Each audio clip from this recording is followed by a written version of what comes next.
Welcome to another edition of AV Rant. I'm Tom Andry, and I'm here with Rob H. This is AV Rant. It's your home theater and AV questions answered. And in the not too distant future, my parents might have a better TV than I have. That is a possibility.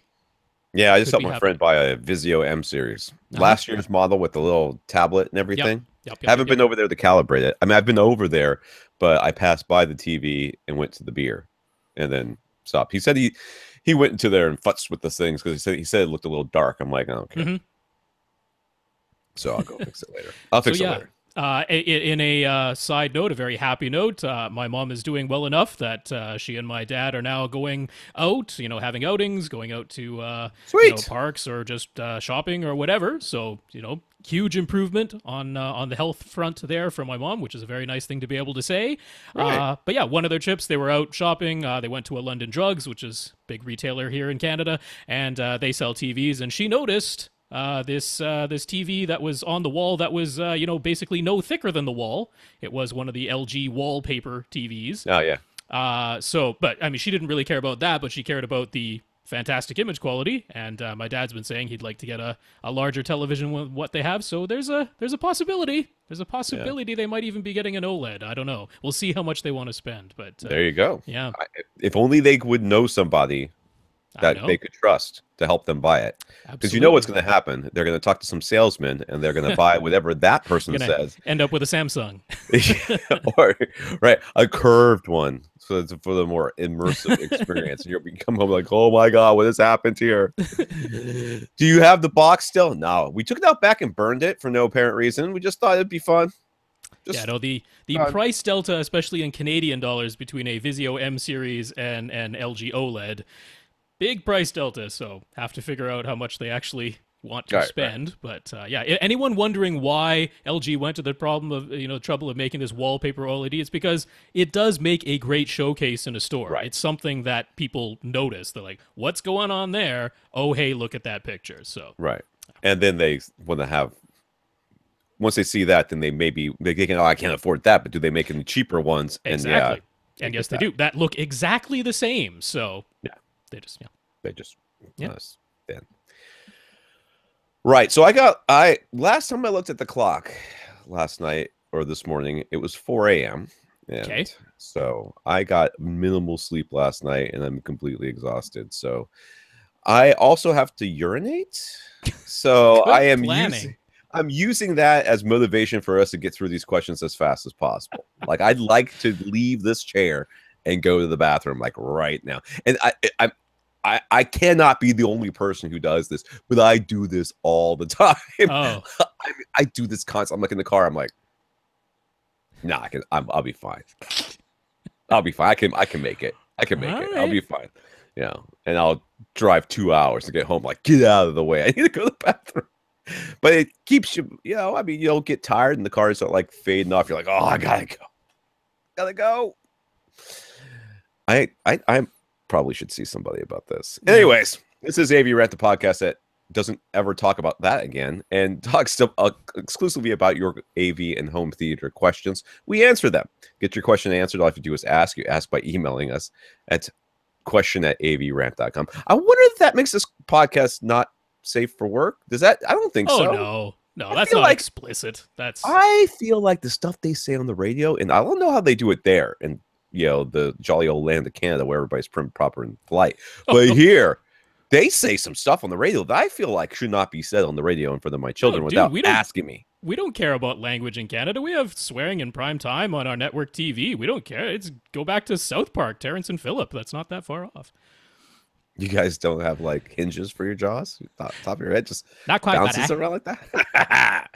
All right. Get your question answered. Almost, guy. Question at avrant.com. You can go to www.avrant.com. Leave us a comment there. Facebook.com/avrant podcast. YouTube.com/c/avrant podcast. AVRant, sorry. No podcast, but whatever. Search for us, you'll find us. If you want to contact us directly, Rob at avrant.com. His Twitter is at First Reflect. Mine is Tom at avrant.com. My Twitter is at avrant_Tom.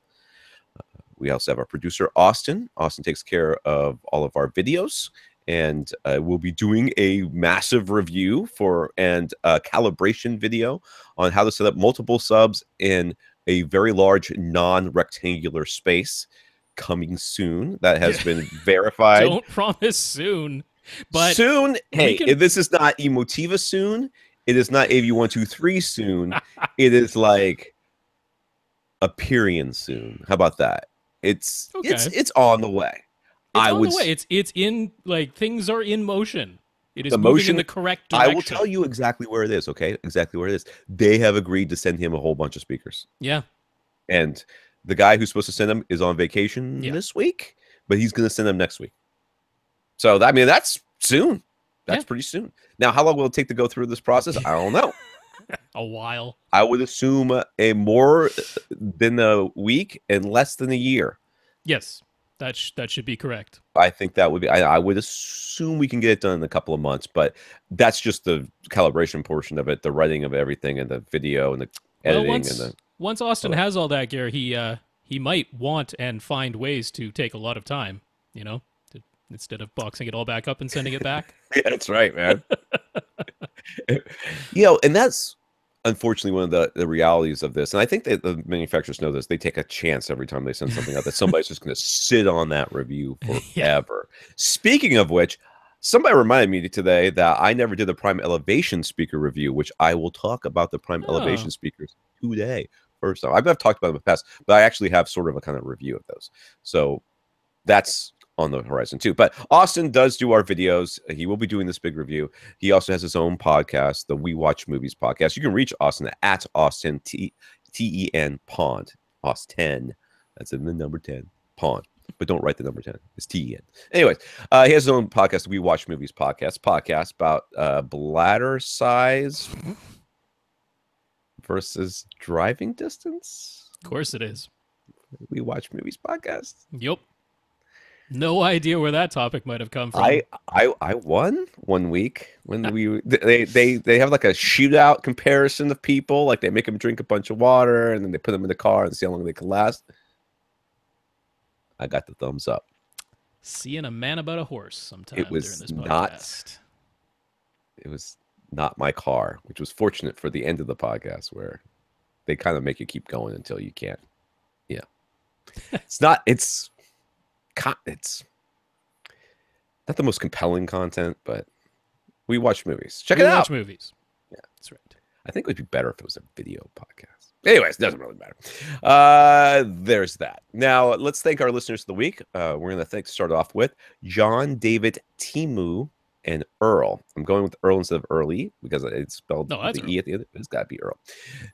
John, David, Timu, and Earl all went to www.avrant.com, clicked on the Buy Us a Cup of Coffee link, and left us a PayPal donation. They could do that through their PayPal account, just transferring money straight over, or putting in a credit card, which PayPal takes care of all of that. We don't ever see the credit card number or any of that, but that money, PayPal takes their cut, and we get the rest. I found out recently, somebody said that PayPal doesn't make money. It's not a profitable company. How could that possibly be? I mean, they literally have to do nothing. They provide a website. I mean, I feel like that you should print their own. Anyways, thank you, John, David, Timu, and Earl. Yes, John, David, Timu, Earl. Thank you all so much for those donations. And if you work for PayPal and it turns out that I am wrong, you can blame NPR because that's where I heard it. Adam also is one of our listeners of the week. He bought an Elite Screens manual pull-down 106-inch projection screen and sent positive feedback to Elite Screens mentioning our recommendation, supporting the podcast by talking this up to manufacturers. Mm-hmm. Todd did the same by telling RBH and Gick Acoustics that we sent him their way. And Mark let Gick Acoustics know that he had purchased some of their 242 panels thanks to our recommendation. So thank you, Adam, Todd, and Mark. Yeah, Adam, Todd, Mark, thanks so much for the support and congrats on your purchases. All good products. I'm sure you'll like them. I'm very confident that you'll be happy with them. In the news, Carl. This comes from our listener, Carl. IMAX CEO Greg Foster recently stated that IMAX intends to start showing fewer 3D versions of films and more 2D versions in North America. They also intend to give movies that are shot with actual IMAX cameras longer theatrical runs, while converted movies will get shorter runs, including some that will only run for 1 week. Despite a greater number of movies being shown at IMAX theaters than any previous year, they say their second quarter earnings were disappointing, so they hope these changes will lead to higher revenue. Dude, I don't know how what I just read in any ways showing fewer movies. Now, okay, the 3D thing I can get behind, because I think I actively, and I know I'm not the only one, many people who aren't related to me or related to this podcast have said to me, oh yeah, not the 3D version, which one's the 2D version? I'm going to go see that. I have heard that from many people, so that makes sense. But giving IMAX,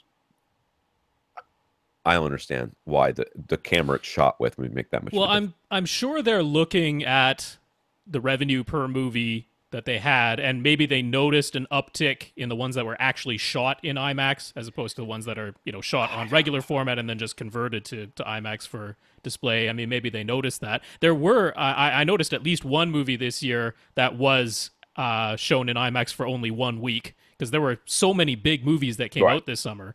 Yeah.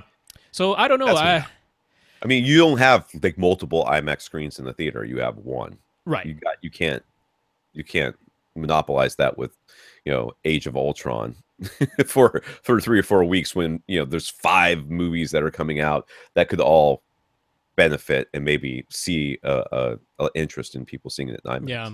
Yeah, like the 3D thing, I mean, even though I'm a fan of 3D, I think that kind of makes sense at IMAX as well, because when they're showing it in 2D, you know, this is for all the IMAX Xenon, the digital theaters. Right. They use 2 projectors, but each of those projectors is 2K resolution, and they overlap them to give you higher resolution and higher brightness. Right. But when they show it in 3D, it's the same 2 projectors, but one is used for each eye. So that means you're getting lower resolution and you're getting lower brightness on top of having the glasses on top of that, which cuts the brightness even more. Right. So, you know, maybe that means maybe they have to run them brighter so that runs out the lamps, or if not, it's a lesser experience because lower resolution, lower brightness. So, yeah, that I can understand. The leaving it only some movies in there for only a week, I'm like, I don't see how that helps. Yeah, I mean, if you've got a movie that is turning a profit, that is you know, doing really well. Yeah, especially what if you replace a movie that did well in its week with the newest movie that is a piece of crap movie and therefore makes no money? It's like, would have been better to leave the other one in there for 2 weeks. Right? I don't know. Those first weeks though are always. Oh yeah, they're always the highest. Yeah, highest. I don't know. Yeah, I don't know. How many movies do you know come out at number 2 because they came out? I mean, it does happen when you have something like Indiana Jones or a Star Wars or something. You know, the movies that come in the next weeks maybe don't come in at number 1, but usually the newest movie comes in at number 1 and the top slot slides down. So maybe that's what they're thinking. In which case, whatever. I don't care. You do what you got. You do you. All right, just get. Also, what is disappointing actually? Maybe they were expecting a lot more, and it only went up a little bit. So, yeah, it could be it like, too. It's tough to tell sometimes. I don't know. All right, we got some comments here, or maybe a comment. I don't know. I haven't scrolled down. Fred has been working on that image to visually represent my declaration that AVRant is a beacon of rationality. I vaguely remember saying that. Lighthouses are the main physical beacons he thought of, so here's what he came up with for now. There it is. If you'll have to come to YouTube to see this image. Yeah. That he says there's a version 2 in the works. I do like this. That's some ghostly Tom and Rob. It looks like I'm trying to control your mind, the power. Whispering our rationality into the ears of passersby. That's right. We're like Mufasa, the end of the Lion King. That's true. Remember who you are. Remember where to buy your speakers from. That's right. Remember, no matter what, Rob thinks you should buy a Send. Okay. That's not entirely true. I've recommended several other brands. But yes, you must have 2 subwoofers. Yes, that. Absolutely. At least 2 subwoofers. Oh, man, the compression codec is just going to have a ball with that today. So I like this picture. It's pretty good. He says the setting is Hengstbury Head. Buryhead, Dorset, England. That's too many commas. Anyways, yeah, so it's someplace in England, and I gotta feel like he put the speaker on the lighthouse. I don't think that's the way it looks there. Oh, no. That looks like a gigantic air horn now. Yeah, and there's a dog. Fitting. I like it. Okay, good. I like it. It's very good. All right, let's get into the questions. And everything's new for this week because I powered through and got us all caught up last week. And because, we have some motivation. We're going to get through all the questions this week too. Probably because some of them we're just going to say we don't know and move on. Could be. Let's start off with Bill. Bill wants to do some video calibration, but he only has a cable box and the Roku connected to his Denon AVR X3300W and an Epson 5040UB. So he can't use any of the calibration discs that are commonly recommended, the Digital Video Essentials, Spears and Munsell, etc. Mm-hmm. Can't even use like a Blu-ray that has some calibration stuff on it because it's a Disney one with the WOW discs. Right. Can't even use that. Yeah. So how can he calibrate his video without a disc player in his system, he asks. Well, I did a quick search for calibration images or something like that. And I came across, what is this place called? Lagom or something? Yeah. That's what it looks like, yeah. Lagom. I don't know what this is. I gotta hide this message so I can see the top of this thing. Anyways, the Lagom LCD monitor test pages. Whether these are, I don't know. This is just my first search, so you can do some more and see what you come up with. But they have a bunch of JPEGs, okay, that you can download, or there's images that you can download, and then you can drop them onto a USB stick, and you put the USB stick. I'm sure your projector has one as well, but you can definitely put it into your X3300W because I looked, and it has it. You could put it into the Roku too. I didn't even think about that. So you could put it anywhere in the system and then stream these images from that box and then use these images to calibrate your so it's lagom.nl and then I guess LCD test /LCD test or whatever, but we'll have the link up in the I can't find the area. We'll have the link up at AV Rant in the show notes, so you want to check that out. Yeah, so my suggestion was very similar. Get some files that you can put onto a USB thumbstick, and then you can plug that USB thumbstick into whatever has a USB port that can play this. So over at AVS Forum, they created their own. It's the HD 709 setup test patterns, and that's again, we'll have the link for that, or you can just search for AVS Forum HD 709, and that'll show up.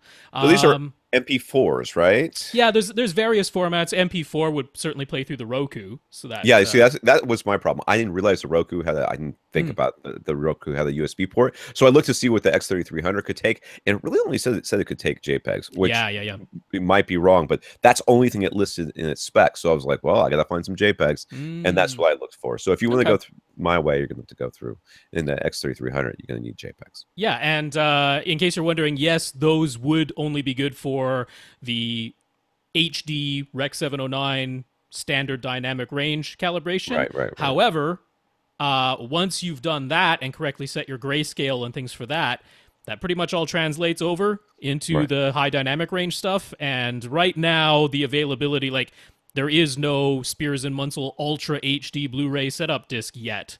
The Ultra HD setup patterns haven't really arrived just yet, so you're not behind the curve. And besides, by all accounts, pretty much every HDR display that's out there, the HDR mode is pretty darn accurate as long as you get the grayscale of the standard dynamic range set beforehand. So should be fine. Right. So we asked during his calibration, is it best to do the settings adjustments in his Denon AVR or have the Denon pass the video through to his projector and change the settings there? Most everybody will tell you want to send it through, change the calibration settings at the projector or the display, LCD or otherwise, flat panel, whatever you've got. Change it there, and then you know that your TV is right. If you find that you have a source that makes things look weird, it's the source. Right. And then you can use the Denon to adjust it if you need to, or adjust it within the source itself, whatever that source may be. But you want to make sure your TV's right. Yes. Your display is right. Yeah, so by all accounts, set the Denon to pass through the video, make your adjustments on the projector. It has more adjustment capabilities anyway. Right. The projector does. Oh, absolutely. Right. David on Facebook here. I'm not exactly sure what I'm looking at with this screen. Anyways, Rob's gonna put some images. So if you're not on YouTube watching this, then you might not know what we're talking about here. But first up, David said, "Thanks for all our help." You're welcome. What did we do? He initially had his in-ceiling surround speakers and in-ceiling top front speakers wired vice versa. So we helped him sort that out. Did we do that like on purpose, or did he just do that by listening to us? Oh no, that was on purpose. That was actually a week that you were away, so it was Lee and I who did that.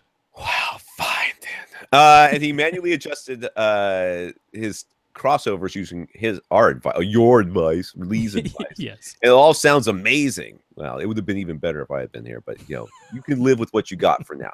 So, so absolutely not true. So naturally, he already wants to know what he should upgrade next. Here are the options he's thought of. All right. I just like that as a man after our own hearts. It's like, oh man, I finally got all the products I wanted. Everything's so fantastic. All right, what do I replace?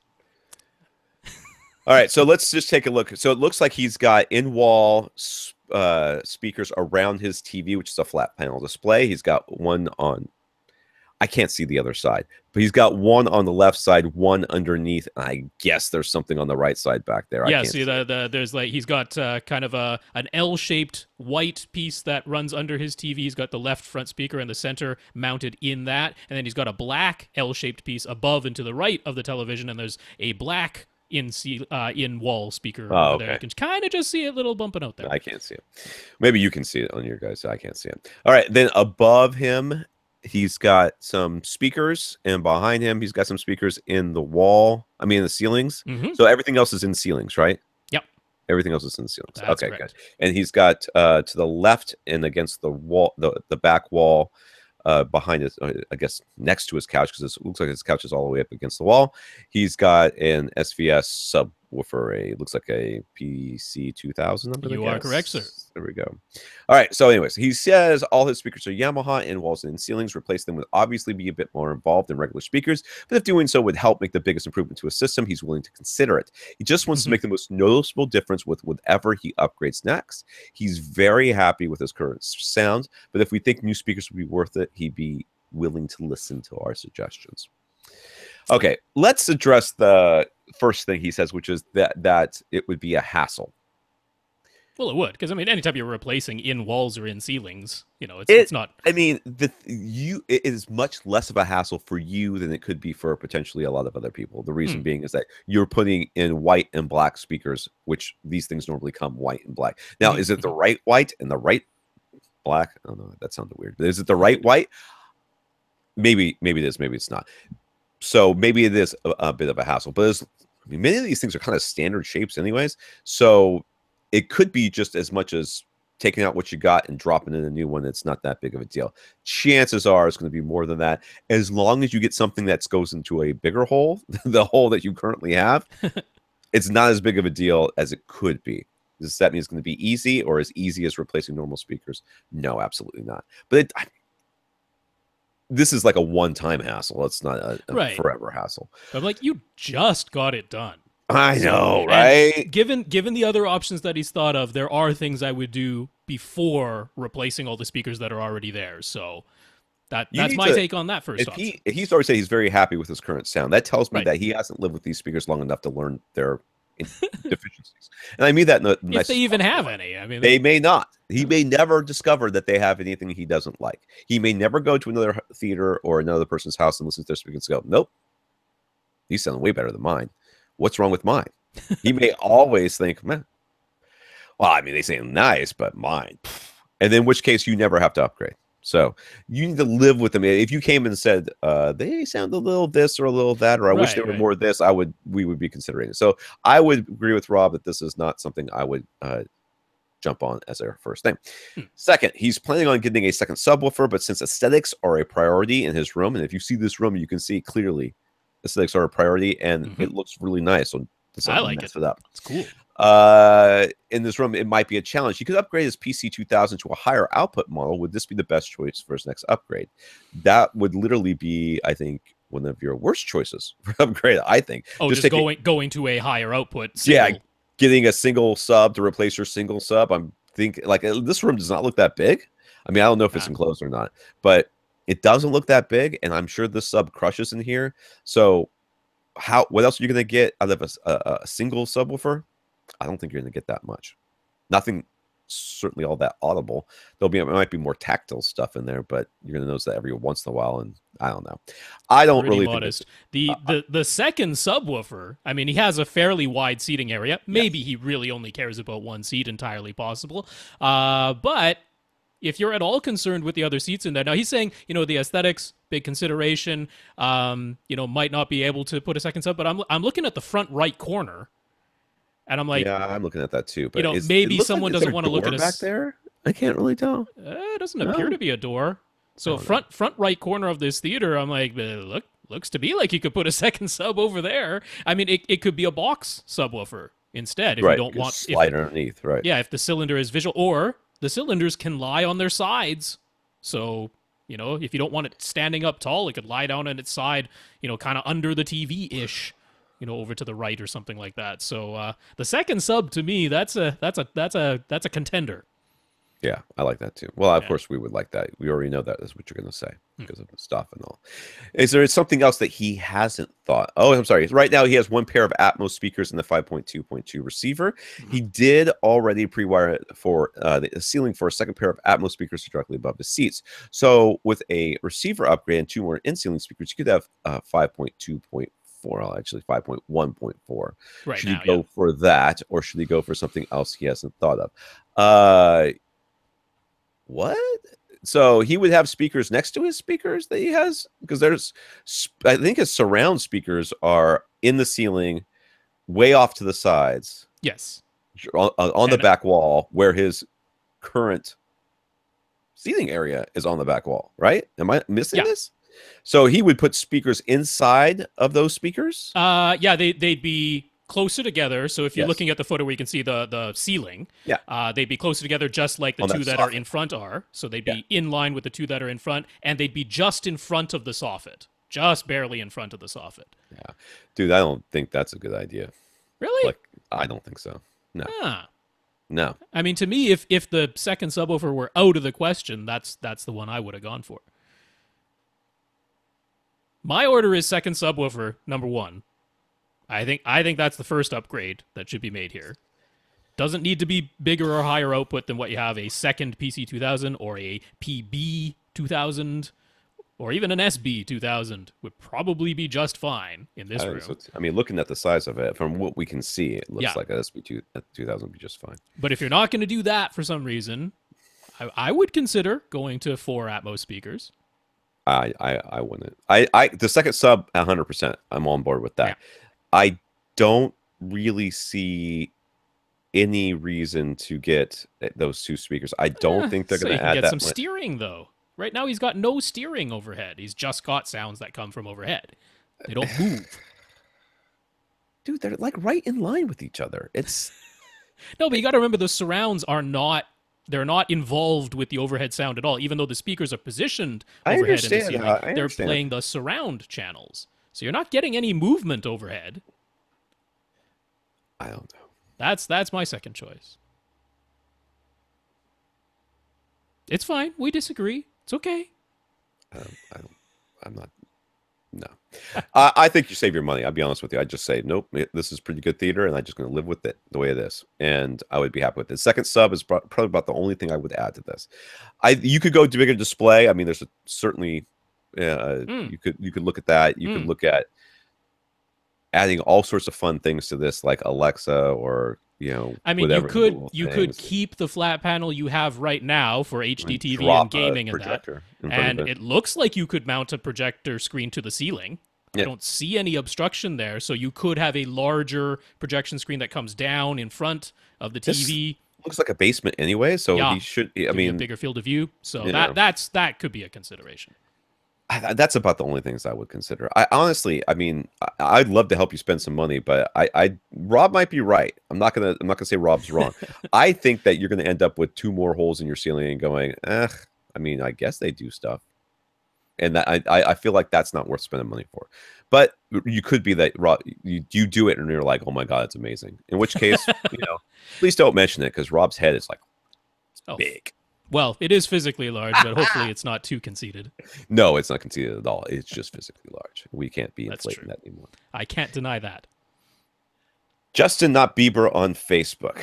All right. After our previous discussions about high-res audio players, Justin decided to get the Onkyo DPX1A. This is like a mini player majigger thingy, right? A high-res audio. It's actually a little bigger than a smartphone because it's thicker. Right. But I mean, it's like it's a portable player, but it does high end stuff, right? Yeah. Okay.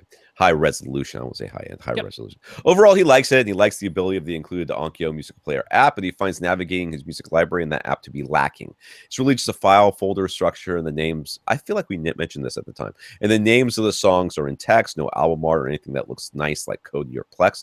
So, is there an alternative app that wouldn't give up any of the Onkyo's app features, but would look nicer? This player uses Android, by the way. So there's a bunch of Android players. I mean, if you could just download any old app, is that something that you can do with this? Because I feel like I was told of an app. I've never used it, but I think it's called Phono, Phono. Okay. That like it's an app player that you drop your music in and it'll spit it out whatever resolution it is. But I may be wrong about that. I will actually search for it while Rob is answering the question. I mean, truthfully, I'm still not an Android user yet. I really have no firsthand experience, and I don't know if anything, because all I'm going to do is go off a list of ranked Android music players. So this isn't my information. That's about the best I could do. And you know, Justin's very good at doing his own research on this stuff, so he's probably come across the exact same list. So I don't know if I'm adding anything for Justin in particular, but everyone seems to recommend the Neutron music player because it does, 32 and even 64-bit audio. I've never even heard of such a thing, honestly. But yeah, it can do the high-res audio. I have no idea whether the interface is prettier, whether it does a better job of library management. I have no clue, but that's the one a lot of people mention. And then Power Amp music player also seems to be popular. That one has like a more advanced equalizer and stuff than others. So if that was something he was really keen on, then Power Amp music player might be an option. But again, no idea if it's prettier. Yeah, they have free trials though. So hey, give it a try for 14 days or 30 days or whatever the free trial is. Can't hurt, right? You need to continue to talk for a second. Yeah. Well, I'm trying to find this thing. On this one, I'm tapped out. I mean, there's some others that are listed, but none of them seem to have all the same capabilities as those first two. I don't know. There's a Rocket music player, a Mix Zing music player. I mean, the list goes on and on. We'll have the list that I'm reading off of posted over at AVRant.com. But yeah, you stumped me on that one because it's not something I'm terribly familiar with. In fact, the Onkyo music player app is one that gets mentioned because it's good at playing back high resolution files. But yeah, it shows, the Onkyo one shows the album art once something is actually playing. It just doesn't have it, in the menu selection when you're, thumbing through your library. So, oh my God, I think this thing is giving me them in chronological order that I downloaded them. I looked at Phono and it didn't show me what I was looking for. So let me just search one more time in PHO. I may be completely wrong about that. You sure it wasn't Pono? Very well could have been. I don't know. Because Pono was a whole separate thing of its own. This looks like it. Thing seems to be kind of gone. Do I have this installed? It's called Phonograph Music Player. Okay. I don't know if this will do what you want. But I was told, you see, easy to use, blah, blah, blah, blah, blah. I mean, great, blah, blah, blah, blah. I don't know. I mean, since everybody online talks about it, I'd certainly give the Neutron player a look. It's a 5-day free trial on there, but that's enough to at least see if the thing gives you album art and plays back your files, right? So, $5 if you want to keep it. I don't know. I think the one I'm suggesting is free, but I don't know if it's going to do what he wants. So, Phonograph, that's what it's called. Okay. Anyways, it's really hard to navigate with my left hand. And it's weird. Anyways, that's what I could find. So he's been trying out the Tidal app. With the Onkyo app, it bypasses all of the Android's OS settings, audio settings, and uses its own. The Tidal app doesn't seem to offer all of these same setting options, though. So can he assume it defaults to whatever the sound settings are at the OS level? Tidal app. I've read this question. This must be the 10th time I've read it. I still don't know what he's asking. With the Onkyo app, it bypasses all the Android OS audio settings and uses its own. So, I mean, I Okay. guess that's how it plays back high resolution files and all that. I Right. mean, the thing to know about Tidal is that Tidal is 16-bit 44.1. Yeah. That Well, that is the yeah. the stream that's reaching you. Yeah. So any OS will be able to handle that. I mean, essentially, they're saying you don't need additional settings because the file that's coming The is files, yeah, it's coming it's a in CD something. file. Right. I can understand that. Yeah. He says the Onkyo player says it supports MQA, and the title says they offer MQA, but the title app for Android doesn't seem to mention MQA. Only the title desktop app does. Why would this be? And could he use the Onkyo's web browser to get the MQA version? I did look at this, and it does say explicitly MQA is only available in the desktop version. Only Yes. available. This is in version. Tidal's own FAQ about their master quality files. Why is that? Probably because they don't think your phone will be able to do it, and it's just going to cause them more headaches than not. I mean, I can't. That's the reason I think that they do it. I don't know if that's actually the reason that they do it. But could you stream to from their website? It does seem like No. it should work, but I'm No, guessing because it's not their web player. It is specifically their desktop computer app. That's it's a separate program. Oh, okay, yeah. So this isn't happening through a web browser. It's you download the Tidal program for a computer, Mac or PC, and that's the only place right now that you can play back these MQA files. Which of course is a disappointment because one of the whole reasons he was looking for this portable player is he wanted one that supported MQA. Now it does if you go out and buy files that are encoded in MQA from a place like 2L. But this is not the app's problem. This is Tidal's problem. This is Tidal's problem, which means at some point Tidal could simply update their Android app Right. to support this. So it doesn't mean that this email is them. necessarily forever and ever. Yeah. Yeah. So he's a bit confused by the Onkyo's DSD capabilities and its USB DSD output settings. Does the USB DSD output mean he can only use DSD when he's outputting to an external device that is also DSD compatible? There's a lot of DSDs in that sentence. Would he be able to use it with his Emotiva PT100's USB input? Now, the Emotiva PT USB is like a stereo preamp, right? It is a stereo preamp, yes. Does it accept DSD? No. Well, then no, you can't. Well, at least I couldn't find a single mention of it anywhere on the website or in the manual. I did not look in the manual, but I did go to the website and search for DSD on all of the different pages on the Onkyo's website, and it was like, nope, it didn't show up once. On the Emotiva website? Emotiva, yeah. Yeah, the Emotiva. Yeah, I didn't see any mention of it. Now, this is a little bit confusing to me because, okay, so first of all, to answer the question, does DSD only work when he's outputting from the Onkyo via USB to a DSD decoding device? DSD stands for Direct Stream Digital, by the way. That's Sony's whole 1-bit audio program where it just runs it at megahertz. So it's a different thing. Right. But yeah, the Onkyo, the player that you got, it can decode DSD itself. Right. It can even do a thing that most players won't do, which is most players will take DSD and convert it to PCM, pulse code modulation, which is the normal digital audio that we're used to. A lot of players will take DSD, convert it to PCM, and then either convert that from digital to analog themselves or output it as PCM to some other device, which basically every device with the digital input can understand PCM, the Emotiva included. So you could do that. The Onkyo could take your DSD files, convert them to PCM. You output PCM via USB, and the Emotiva could decode that. That could happen. But the Onkyo can do something interesting, which is it can take PCM files and convert them to DSD, which not many things do, but it's capable of doing that. Now, the Onkyo itself, one of the reasons that you got it is because it has very capable DACs, and I say capable, not necessarily good, because the sound of the DACs won't be different. It's just that the capabilities of the DAC are impressive in that it can handle very, very high sampling rates of both PCM and DSD, which not all DACs can. Not all digital to analog converters can handle the sampling rates that this Onkyo player can handle.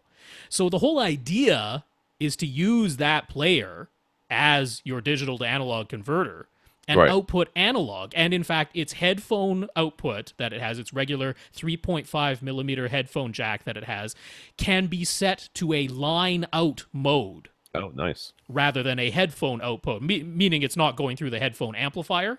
Right. It's a clean analog line out signal that you could certainly plug into your Emotiva. And that's the whole idea, is to let the Onkyo do all the digital decoding. Isn't that what he wanted? I seem to remember that's what he wanted. Yeah. He wanted to have something that was basically like a portable player and a portable DAC that he could use as a DAC. And now he's asking if he can use it as a source. As a digital source, yeah. Yeah. And let the Emotiva handle the digital to analog conversion. That just seems silly. Which to me kind of defeats the purpose of buying this particular player, because this particular player has digital to analog conversion capabilities that the Emotiva doesn't have. So the whole idea would be to let the Onkyo do all the digital to analog conversion, set its headphone output to line out mode, and then you just have stereo connection, stereo RCA, red and white plugs that plug into your Emotiva. That would be the connection path. Makes perfect sense. Yeah. He says RBH has put the entire Impression series on clearance, and they appear to be sold out of pretty much everything, which I guess good for them at clearing out there, but bad for all of you who were thinking about it and thinking they were going to be around forever. Rumor on the forums is that they're switching to a new veneer or cabinet supplier, but nothing has been confirmed. Do we have any inside scoop? Nope. I do not. Nope. Now, they do have a thing right on the Impression Series web pages saying, contact us for an ETA of when these will be back in stock. Right. Which makes me think another big production run in China is happening. There'll be a boat filled with a big container of these speakers. And multiple eventually containers, I would imagine, but yes.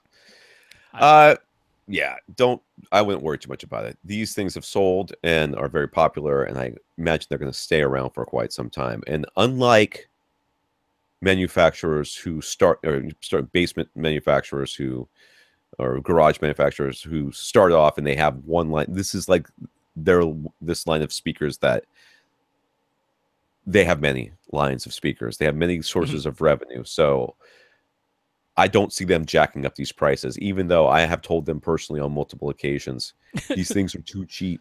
This is their entry-level direct via internet line that they have. This might, I mean, this is purely speculation on my part, but this might explain why some of the people who bought the Impression series recently, they've had cabinet issues. Which was very disappointing to us because that wasn't the case earlier on. Maybe tail end of the production run, the company that they're ousting. Right. Again, pure speculation, but maybe they're like, yeah, we know this is the end where we cut a few corners here and there. Like, that could have been the case. So, again, everyone who's had an issue, they got in touch with RBH. They got a replacement. So it wasn't like they didn't stand behind the product, but it was disappointing that some people had issues. Maybe they are. Maybe the rumor is true. Usually these types of rumors, when they're posted on knowledgeable forums, don't usually come from absolutely nowhere. Right. So I could see that. That's all entirely plausible. Does seem that way. He says, lastly, he uses the Shure SE215 in-ear monitors, but he finds that with their hook around the ear cord design, they're a slight hassle to put in and take out. This would be fine if you could leave them in for extended periods of time, but with a kid at home and another on the way, and neighbors who like to stop and talk to him when he's out walking the dog, he's finding the design to be a bit of a hassle. So I liked earbuds that sound as good as the SE215s, but are faster and easier to put in and take out, like his old Xiaomi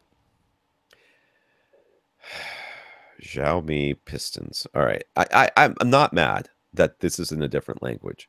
I'm mad that I don't know how to pronounce this, and I should, because I didn't pronounce it right either. I got the inflection all wrong, I'm certain. So I'm sure about that too. Anyways, Xiaomi Pistons. He's looked around, and the $99 one more triple driver earbuds, is that a real name? That's what one more is the title. It's the numeral one in the word more. That's their brand. And then the triple driver is the model. Wow, that's weird. One more triple driver earbuds seem to be getting universal praise, and he's willing to spend as much as $200 if there's something that sounds substantially better, though. So any suggestions? Now, just for those of us that have never worn these headphones, is this one of the ones that has like a hook? The SE215s have like the thing is a hook, and it kind of goes around your ear. If you're looking at the YouTube video, it's what I'm wearing right now. Oh, So I can look the at that. the cord comes out the top of the earbud. It goes up and over your ear, and that keeps it more secure. But Uh-huh. then, yeah, it takes a moment to take them in and out because But is the cable hard or firm right there, yeah, or is it's got a memory to it, so it holds its shape. So yeah, okay? if I pop that out, I don't know if you can Yeah, see yeah, it. yeah, yeah. I've got headphones like that too.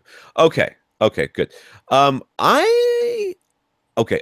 The ones he's looking at are just basically like a wire that just hangs down. All right, More like or your less, yeah. normal earbuds. All right, Yeah, so I those are the mean ones he's looking at. these aren't quite like Apple earbuds. Like the actual ear tip goes into your ear canal a Oh, little sure. bit more, but these you just push them in your ear and that's it. Yeah. I am gonna say that I'm if he likes these, and I have always found that the hook around the ear one was more convenient when people were talking to me. Hmm. And let me tell you why. Yes, they're a little bit of a pain to get in and out. I got really good at it Mm-hmm, from mm-hmm. because I have like I'm like you. I've got three kids, and I would usually wear them at sporting events, so I don't have to hear my children fail, which is generally what they do. You know, they're out there sucking at soccer or whatever it is that they're doing. It's very disappointing. So I try not to watch. So I'm not like a soccer dad or a whatever baseball dad, whatever. I just find that it's a lot more relaxing if I'm not hearing all the rest of the parents freaking out and yelling and screaming and stuff. And I can just listen to music and then watch the game. And that keeps me from getting too emotionally involved or yelling out or doing anything like that. I believe that my job as a parent is to shut up and let the coach do what the coach does. And I have no part in that. My job is to get them to practice on time and take them home and then maybe talk to them about a few things if I feel like it, but always defer to the coach. So by me being able to listen to music, so whenever I have an earbud that's just got a straight cord coming off of it, Mm-hmm. and I want to take it out so I could talk to somebody, I take it and I kind of throw it over my shoulder because if Mm-hmm. not, it kind of hangs and I sit on it or something ends up in a weird place. So I throw it over my shoulder. Well, inevitably it falls off at some Mm-hmm. point. I'm turning it, it falls off. With the little hook, you hook it on your collar Oh, okay. and I it mean, I just leave it stays hooked over there. my ear. Well, yeah, but that I find like people are like, "Well, I think it's rude to have the earbud that close to your ear while you're talking to somebody. You know, I just take it out, I hook it onto my collar, and then they know I'm listening to them with the one good ear, and the other one, who knows what's going on in there? Maybe I'm just so that my phone rings, I can hear it over the crowd or whatever. So if you're really dead set on this, there are and I think we just talked about this in the recent podcast. There is no correlation between price and quality. Right. So, Yeah. so if people are giving these good reviews, first of all, who are these people, and where are these reviews, and do you have any objective data about it? Mm. Because HeadFi, is that where it is? HeadFi.org Yeah. measures It's a a big bunch of site. stuff. So Inner Fidelity certainly does. Interfidelity, check out these websites where they actually look at the performance of the headphones. And you say you like the Shure SE215s, I guarantee you they've got a measurement of it someplace. Oh yeah. Find the measurement, find another earbud that has a measurement that's Mm. that's similar to what you're used to and you like, but it has a different design. Bob's your uncle. Now, I'll just mention about the 215s themselves, since I'm very familiar with them. If you've been using the foam tips, Yeah. those ones, you do have to kind of squish them down before you put them in your ear, then hold your finger there for a little while the foam re-expands so that it Right. seats Just properly like in your ear. earplugs. Yeah. That's absolutely, more time consuming and a bit more of a hassle. I use the silicone ear tips, I do as well. which, yeah, I mean, maybe you don't get quite as perfect a seal.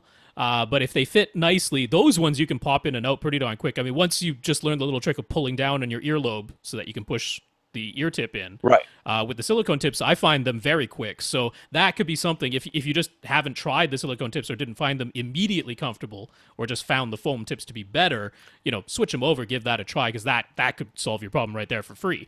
As far as the earbuds go, that's just not a product category that I'm familiar with. I don't spend any time auditioning There's earbuds.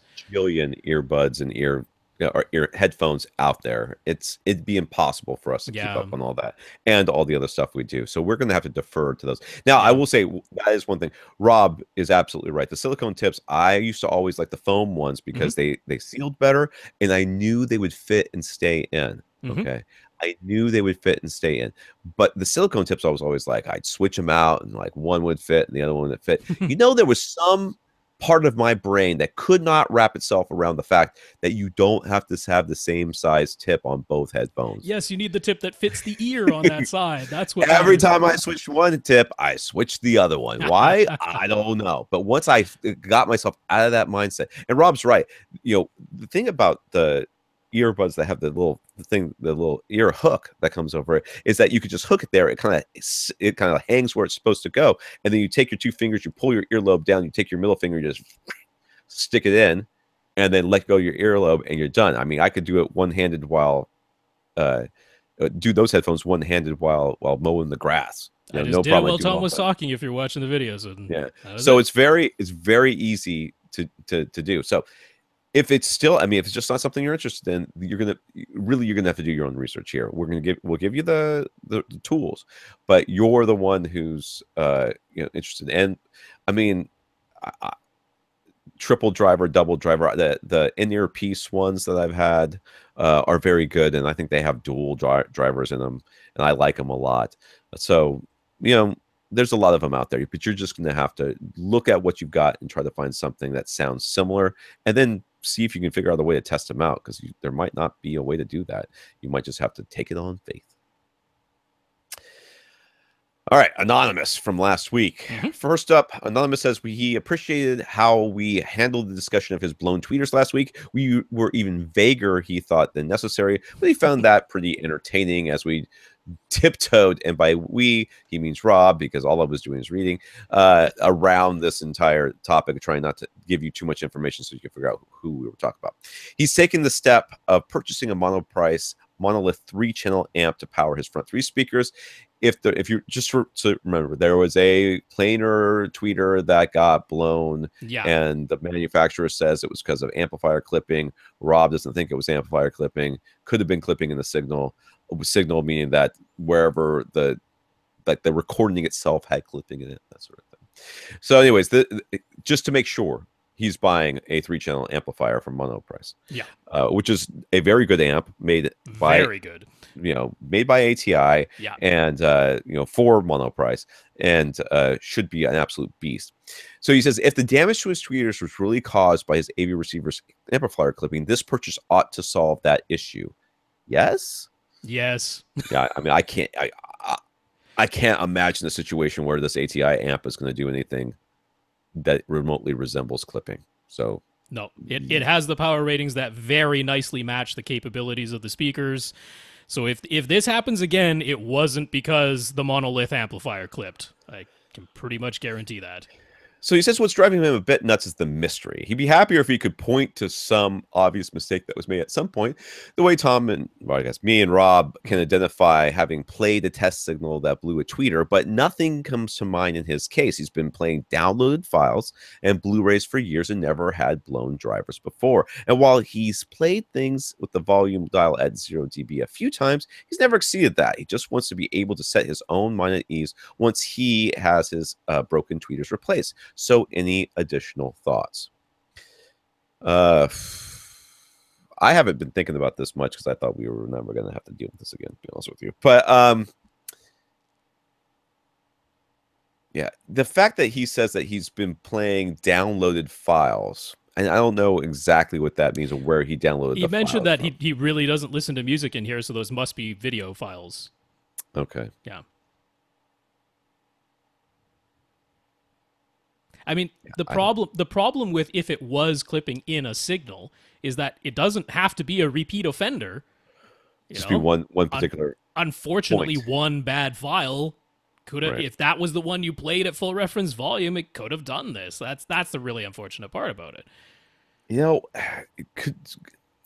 I mean, I have no idea, but I mean, you've heard of 60 hertz hum before, right? And how terrifying that can be. Yeah. Could it have been like some sort of weird power surge that came through his system but didn't damage? But I mean, that doesn't set his mind at ease, right? That's I know. I'm like, at this point, I'm like, gremlins, ghosts. I don't know.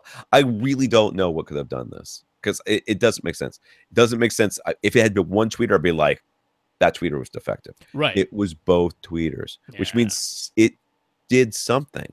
I don't know where it came from. I mean, you should have heard it when it happened. I believe you should have heard it when it happened. The only other thing that comes to mind is like something, because those planar tweeters, the diaphragm is so thin and delicate. Oh yeah. You know, moisture got in there. Somebody spilled something on both of the speakers somehow in the box and during shipping, during packaging. I don't know. Now there were a couple of, in particular, Mike actually, another listener, was thinking about this, and it was something that I had thought about previously but neglected to mention when we talked about it last week. So he was saying that we had another listener who had Ascend Acoustic Sierra 2 speakers with the Rowell ribbon tweeter, and that listener had noticed that when he ran Odyssey had boosted in its equalizer settings the treble from there. And again, I suspected that maybe that was to do with the microphone having been placed above or below the very narrow vertical dispersion of that. But that's a common thing among planar tweeters, is narrow vertical dispersion. A lot of them have narrow horizontal dispersion too, for that matter. This is entirely possible. So he could look at the equalizer settings. Yeah, because you can look at the graph of what the equalizer did, and if you're noticing a big boost, now that alone wouldn't cause this, but what Mike pointed out, and he's correct about this, that reduces the available headroom of the amplifier because it is constantly playing the treble at a higher level. Yeah, that's true. So that reduces your headroom. That means you're going to reach the threshold of clipping that much sooner.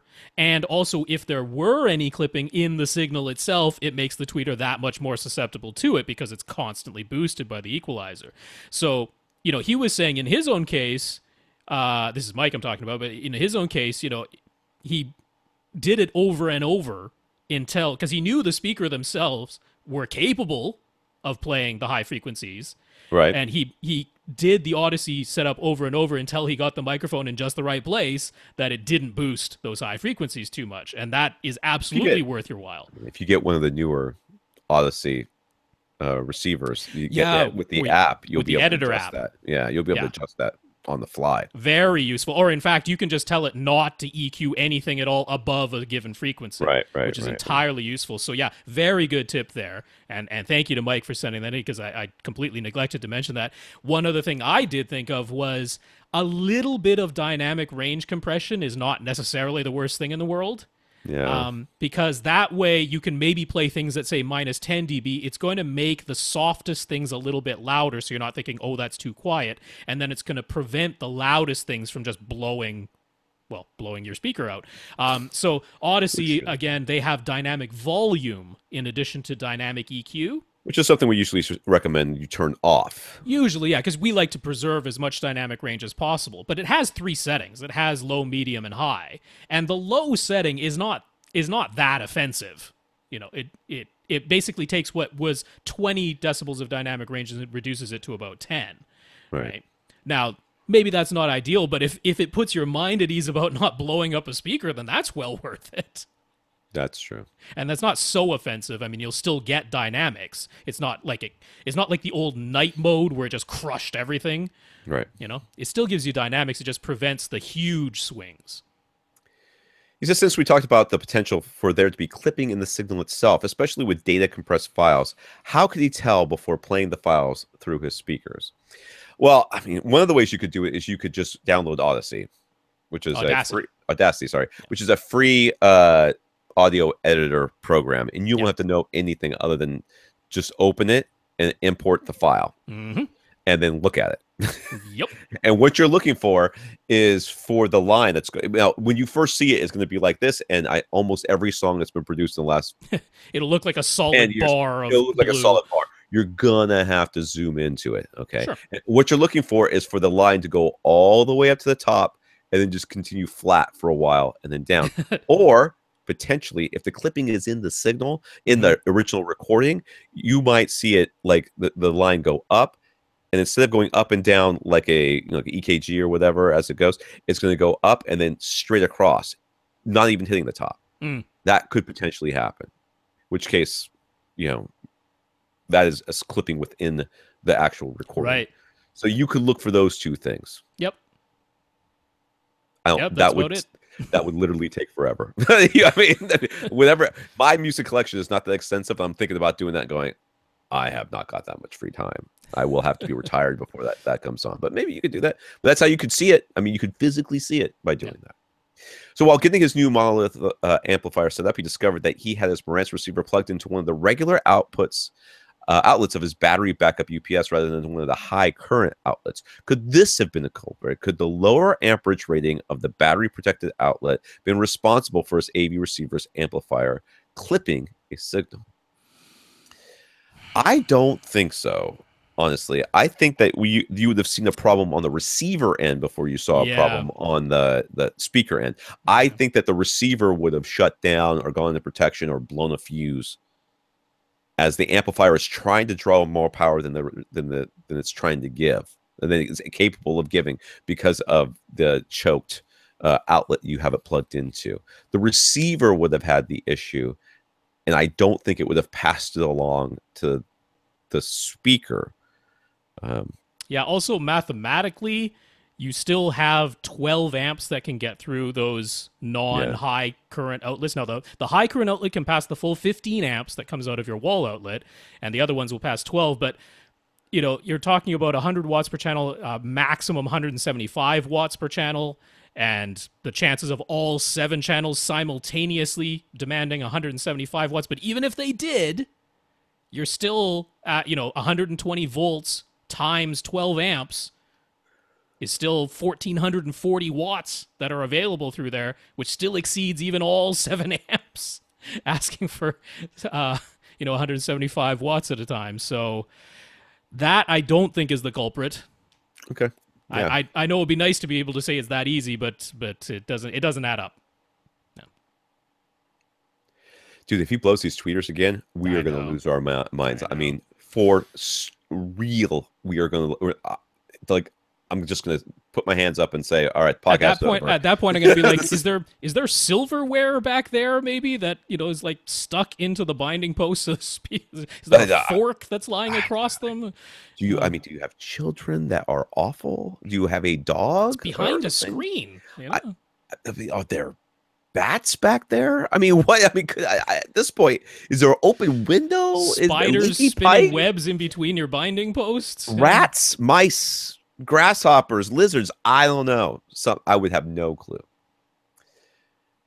Nick has a case of mild tinnitus. Okay, and he has noticed a difference in his listening experience in his home theater compared to commercial movie theaters. At home, he usually watches a Blu-ray at -35 to -30 dB. If he goes 5 to 10 dB louder, he gets listener fatigue and ringing in his ears that lasts for the rest of the day. That is no bueno.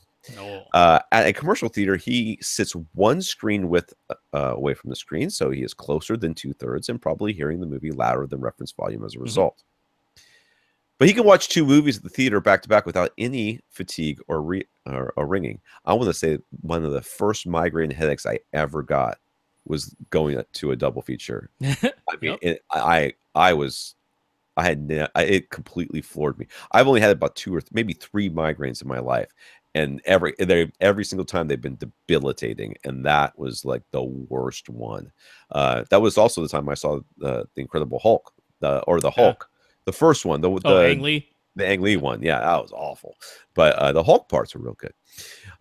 He knows that fatigue often comes from distortion, but he has good speakers. The Ascend CR2 mains, a Purion outdoor surround, and an Outlaw LFM1 sub. So he doesn't think that's the problem. Except for the fatigue, the quality of the sound is much better at home than commercial theaters. His room has plush furniture and is fully carpeted, although he doesn't have any further acoustic treatments. He wonders if that could be part of it. Although when he goes to church, the sanctuary is about the same size as a theater, but the sound is more reverberant, and yet he doesn't get fatigue or ringing there. What is going on here, and what will reduce this issue at home? High wattage amps and compression horn speakers like they use at the theater? I want to say, okay, first of all, just a quick, this is just how things work. At movie theaters, one of the things they're really concerned about is you getting enough treble at your seat. Uh-huh. So they boost the treble. They make sure well, Yeah, they boost the treble. The X curve doesn't. The X curve is a roll off in the treble.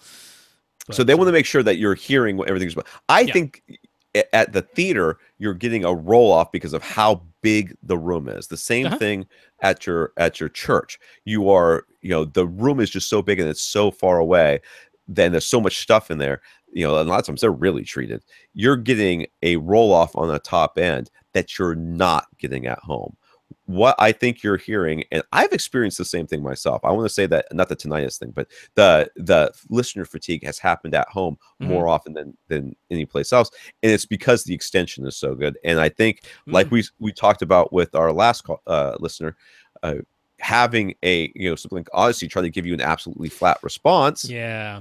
can cause a boost in the treble that will sometimes be too much, even though acoustically or objectively from where it's measuring, this is what it's trying for, but your head isn't exactly where the microphone is, and it's making it sound a little bit too shrill. So what you need to do is find a way to just damp down a little bit. Like, look at your Odyssey settings, Mm-hmm. and Mm-hmm. if you've got them or whatever, and just roll. You see if it's boosting a lot at the top end, roll it off a little bit.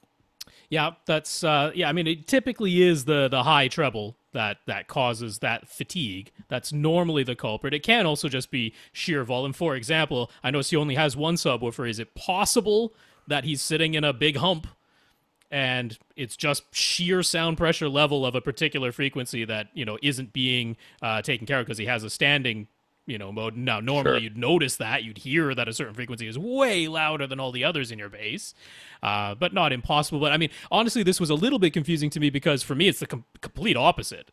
I will get fatigue when I go out to the theater. I don't at home. So that this hasn't been my experience. Right. So that was a little It confusing, but also depends on the theater for me. Like absolutely. some theaters I got no problems with. Other theaters I'm like, all right, this is just too loud. This Yep. is too much. And I think it's the calibration of what they do at those theaters and maybe what speakers they use and Hmm. all that stuff. So But uh the other culprit can be just the ambient background noise level. Because like most of us, if you've just been driving in a car with the air blowing on you for an extended period of time, you'll notice that if you pull into a quiet garage and you turn everything off, your ears are ringing. right. Now, it wasn't that things were particularly loud, it's just that it was this constant noise happening, and that can leave your ears ringing. So, I mean, most commercial movie theaters have quite a nice low noise floor in them. They don't have a lot of ambient background noise, whereas at home, maybe there's just more noise going on, and then you are playing things loud enough to overcome that noise floor. Right. Although the setting he has on his volume dial suggests otherwise. Yeah, it does. Nova 30 to whatever it Yeah, was at 35 is that's pretty quiet. low. Yeah. Yeah. That's what I have on normal movies. Hmm. I'm way up at if having everybody in the theater where I know my wife doesn't want it too loud, but I want it loud enough where I'm having a good time. The kids don't mind one way or the other. I have it about negative 12 and a half. Hmm. That's where I live. YouTube or some of the other streaming apps and Netflix as well will be negative 25 and negative 30. Hmm. So those that I think are mixed a lot hotter than Blu-rays and DVDs will be. Yeah. So I kind of agree. I don't. It doesn't sound like he has a ton of background noise in here. Wouldn't seem so. No, I mostly agree with Tom. I would definitely look at your equalizer settings. Make sure that treble isn't being boosted. If it is, rerun it until you get flat. If you don't have access to an editor app or a way to manually alter that, if you do have a way to manually alter it, just make sure that your treble isn't being boosted too much. That would probably be the top culprit. Yeah. So Nick is also confused by the advice we gave Nathan on episode 546 about 4 subs. Mm-hmm. I want to say I wasn't here for this one either, but maybe Oh, you were. I was. You remember? I don't. He asked a similar question last year, and we said that the way he was calculating wasn't correct. But when we explained it to Nathan, it sounded like the wrong way Nick was doing it before. So I looked at both the videos, and I wasn't seeing that, but we'll go over it again anyway because it bears repeating. So that's totally cool. I have no idea what I'm reading here. This doesn't make any sense. Can you explain this question to me? So he was trying to figure out how much room gain do you get. So if you go to Database or Audioholics and you look up the output numbers for a subwoofer that's I mean, that's ground plane measurement at 2 meters, but that's to simulate an anechoic measurement. Sure. Right. Now, when you bring it into a room, you get room gain. And when you place it close to a wall, you get a boundary reinforcement. And when you place it in a corner, you get extra boundary reinforcement. And then when you add multiple subwoofers, you get increased output as well, as though not as much as you might think. Right. So he was just trying to figure out, if I get 4 subs, how much gain do I actually get versus those anechoic figures? How much should I add to those anechoic figures to get an idea of how loud the 4 subwoofers will actually play? So he initially said he thought he gets 9 decibels of gain just by bringing the sub into the room. Mm-hmm. Then if he puts it in the corner, he gets an additional 3 dB on top of that. So at this point, he's plus 12. Then if he goes from 1 sub to 2, both of them in the corners, he thought that gives him an extra 4 dB. So now he's at 16. And then if he goes from 2 to 4, he'd get another 4 dB. So now he'd be at plus 20. And we said plus 20 doesn't quite work out. That isn't what usually happens. We said that mathematically you should end up with 15. And in the previous video, when we talked to Nick directly, I said, there's this odd thing that happens when you go to 4 subs, which is that the level doesn't always go up from 2. At some frequencies, it will actually go down. So that it's somewhere in the range of 12 to 15 dB. You take 4 subwoofers, 4 identical subs, you put them in the 4 corners of your room, you get somewhere between 12 and 15 dB more output than the anechoic measurements that would be listed at Audioholics or Database or something like that. Okay. Now, when we talked to... was it Nathan, right? Nathan the other week. I said 15 because I was just going by the mathematical. So the mathematical is whenever you put the subwoofer next to a boundary, and the floor is a boundary. Right. Whenever you put the subwoofer next to a boundary, you get 3 decibels of boundary gain. So just bringing the subwoofer into the room gives you plus 3 over the anechoic. You put the subwoofer on the floor next to one wall, you get plus 6. You put the subwoofer in a corner, you get plus 9 because you got wall, wall, floor. Right. So that's where you get the plus 9. So that's it for the boundary gain. Then you go from 1 sub in the corner to 2 subs in the corner. That gives you an extra plus 3. Now you're at plus 12. And then you put from 2 to 4, all 4 of them in corners, you should get another 3 dB. Mathematically, you should get another 3 dB, which gets you to plus 15. So that's what we... Yeah, it's important to note here that he's talking about different corners. We're not talking about stacking. No. If you stacking, you get plus 6. Plus 6 if you stack them. But we're talking about 4 subs in 4 different corners of a rectangular If you stack room. 4 subs, you get 6. 12. Right. Yeah. So that's where that came from. I think where he got confused is he thought just by bringing it into the room, you got plus 9 right away. And that isn't the case. You get plus 3 right away just by bringing it into the room because now it has a floor. The anechoic assumes no floor. That's simulated by having the microphone 2 meters away instead of only 1 meter away in the ground plane measurements. So that's what's going on there. Hopefully that's clearer now. So for every boundary, plus 3.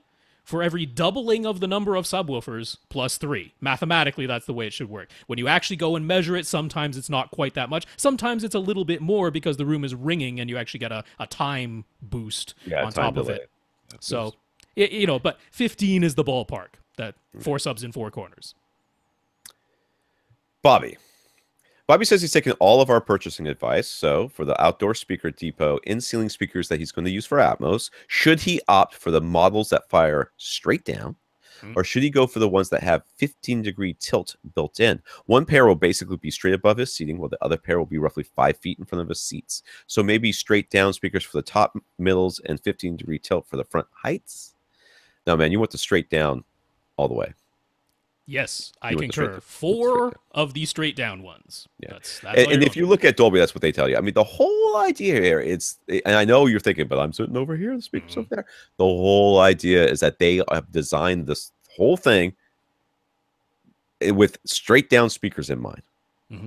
So if you put the straight down speakers in front of you and you call them top middles, well, they're not going to sound right because they're not on top of you. Where top middles are. But you take those same speakers that are 5 feet in front of you and call them top fronts, you're good.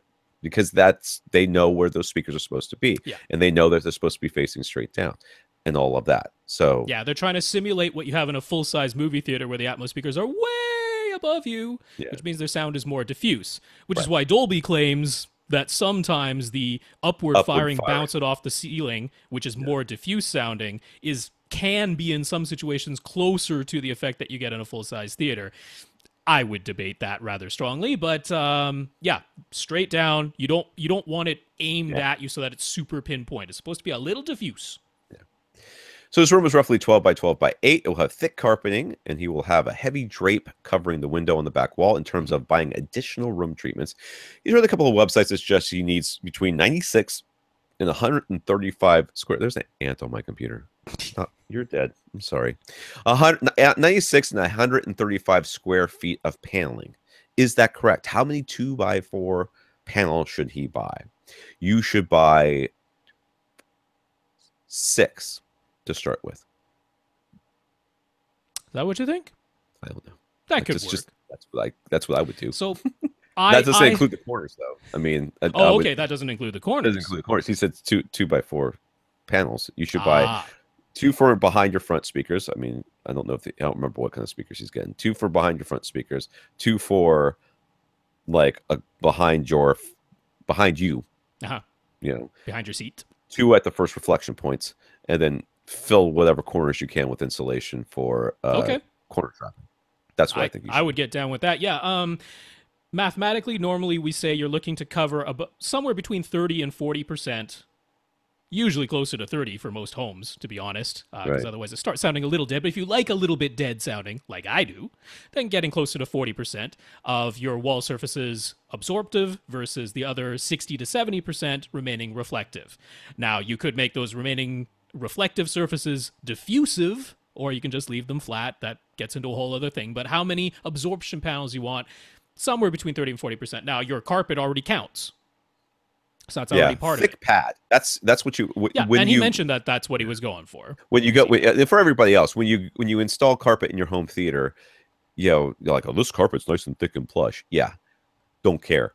I want to know how thick the pad is underneath. Pay for the upgraded thicker pad underneath. That is just adding mass and adding absorptive damping that's down there. It's just all around a good thing. So get the thickest pad you can. But yeah, you've got roughly 670 square feet of surface total. That's floor, ceiling, and 4 walls. 30 to 40% of that is 200 to 270 square feet. But 144 square feet is already covered by your carpet with the thick carpet pad.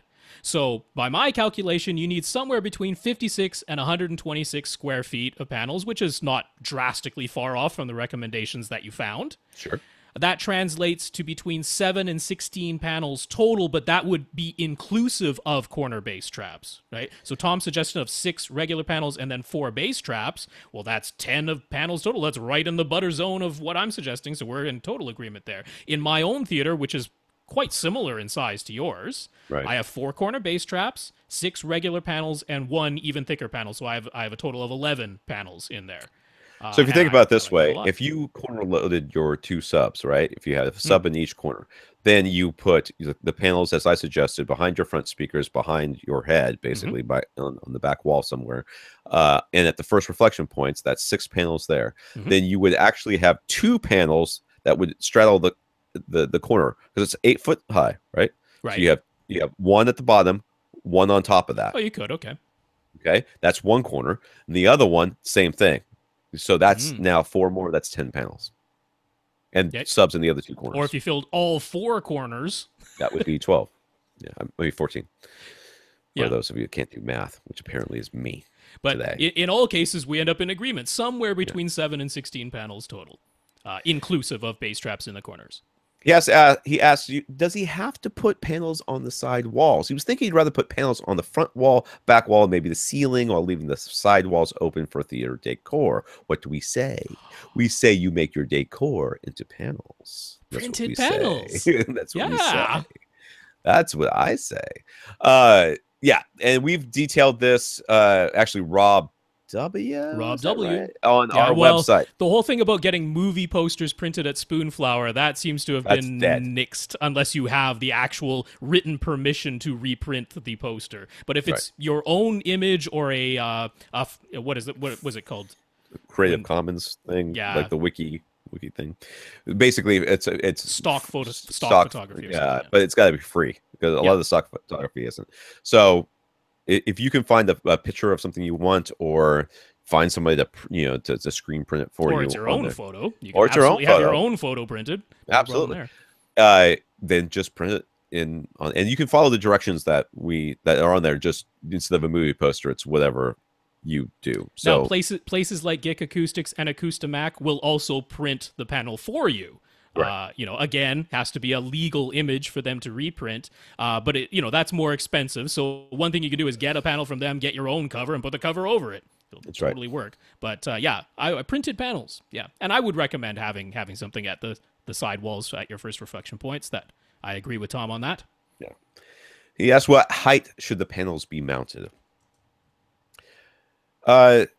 I kind of like them in the middle of the wall, to be honest with you. But basically, what you, especially for your first reflection point ones, you want to make sure that where the tweeter's first reflection is hitting, it will hit the panel. It's not above or below that.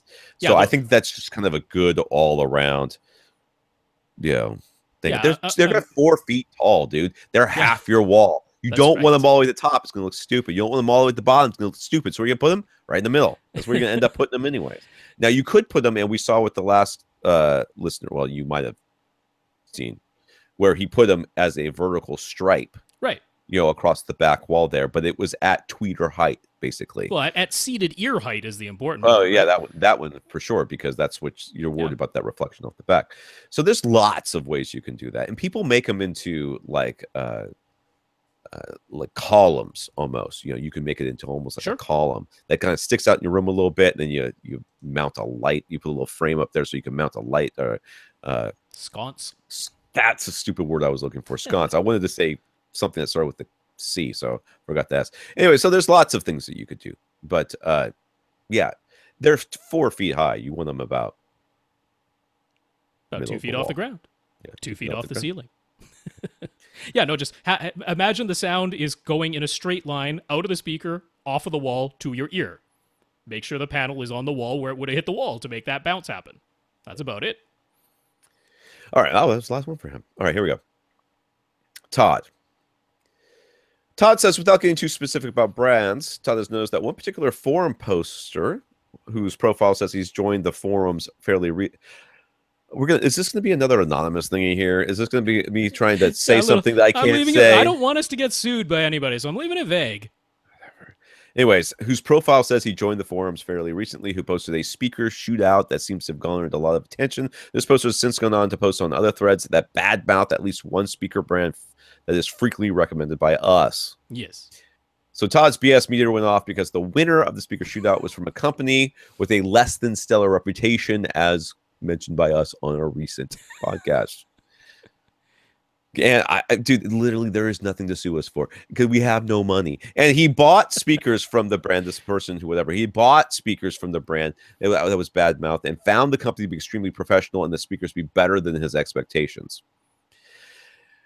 Okay, Todd's uncomfortable with seeing what certainly seems like a good brand being smeared. And while the winner of the shootout gets a bunch of praise and attention, clearly this isn't the first time something like this has happened. But what are our thoughts? And how do we handle situations like this? I don't do anything.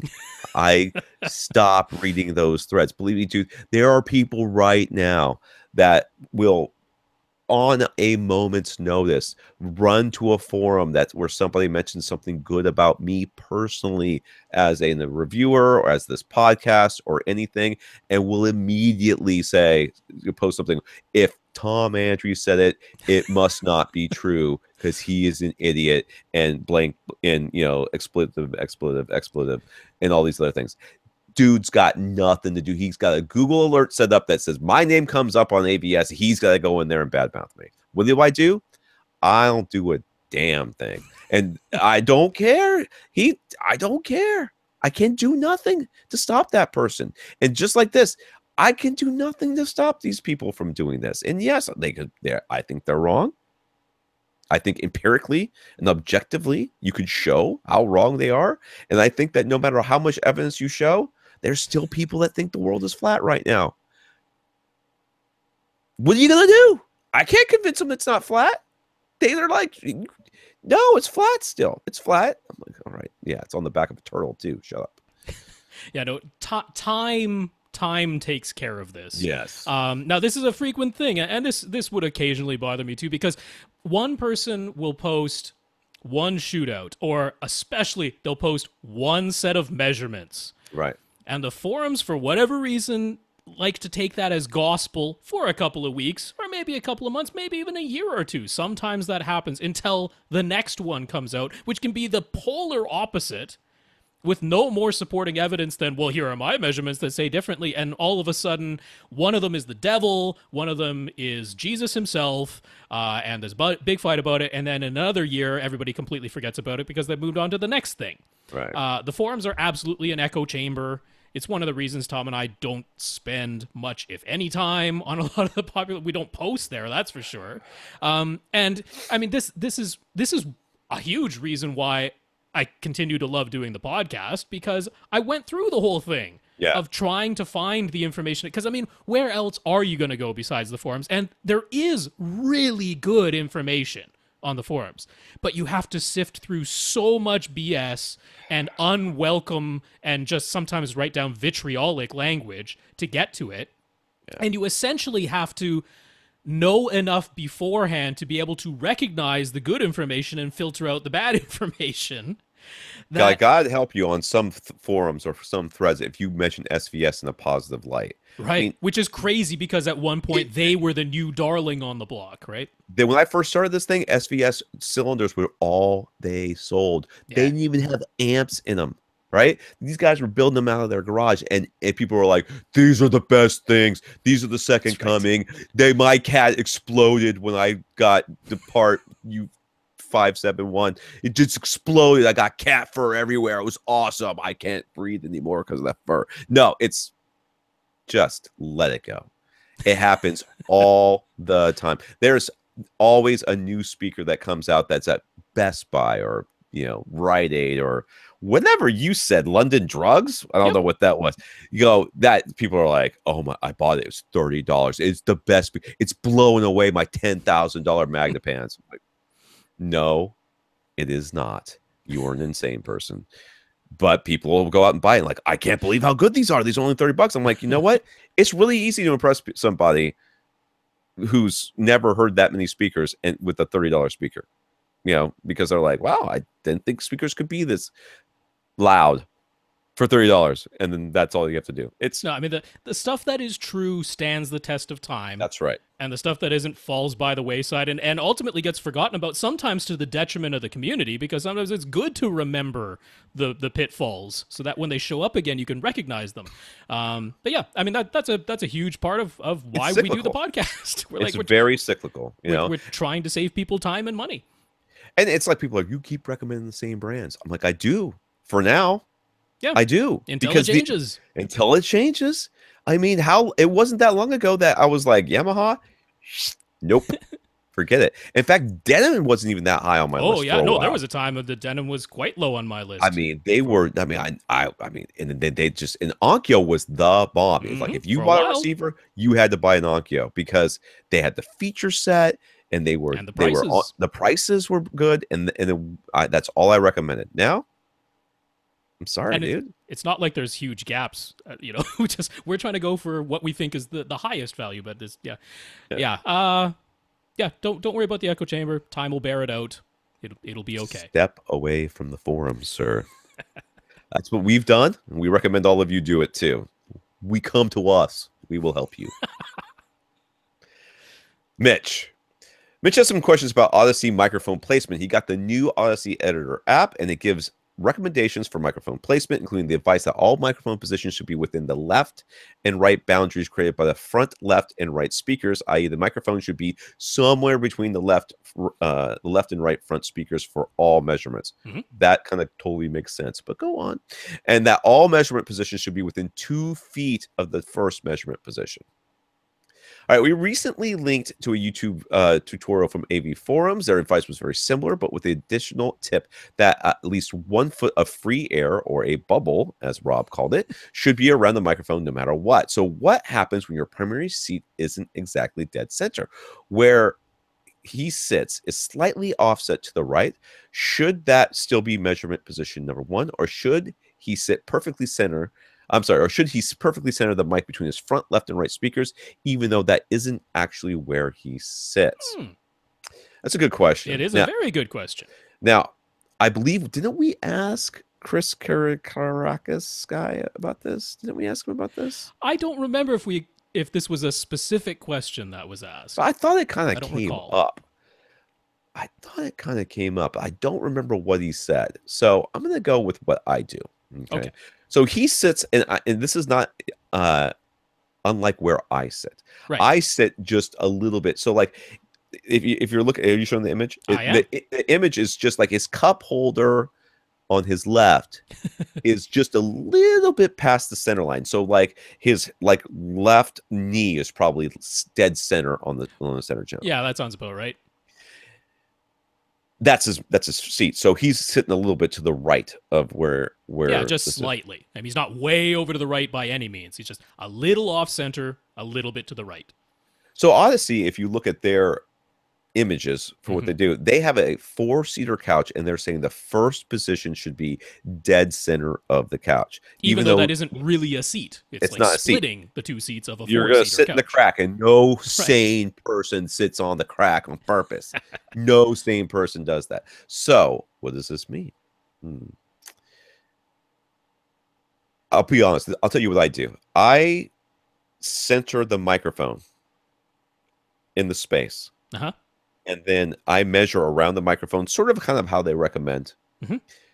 But I may take an additional measurement or two closer to where I sit than closer to where other people sit. Mostly because I don't care about them, because I'm selfish and no one else in my family really cares. I mean, my wife last night, we were watching Power Rangers.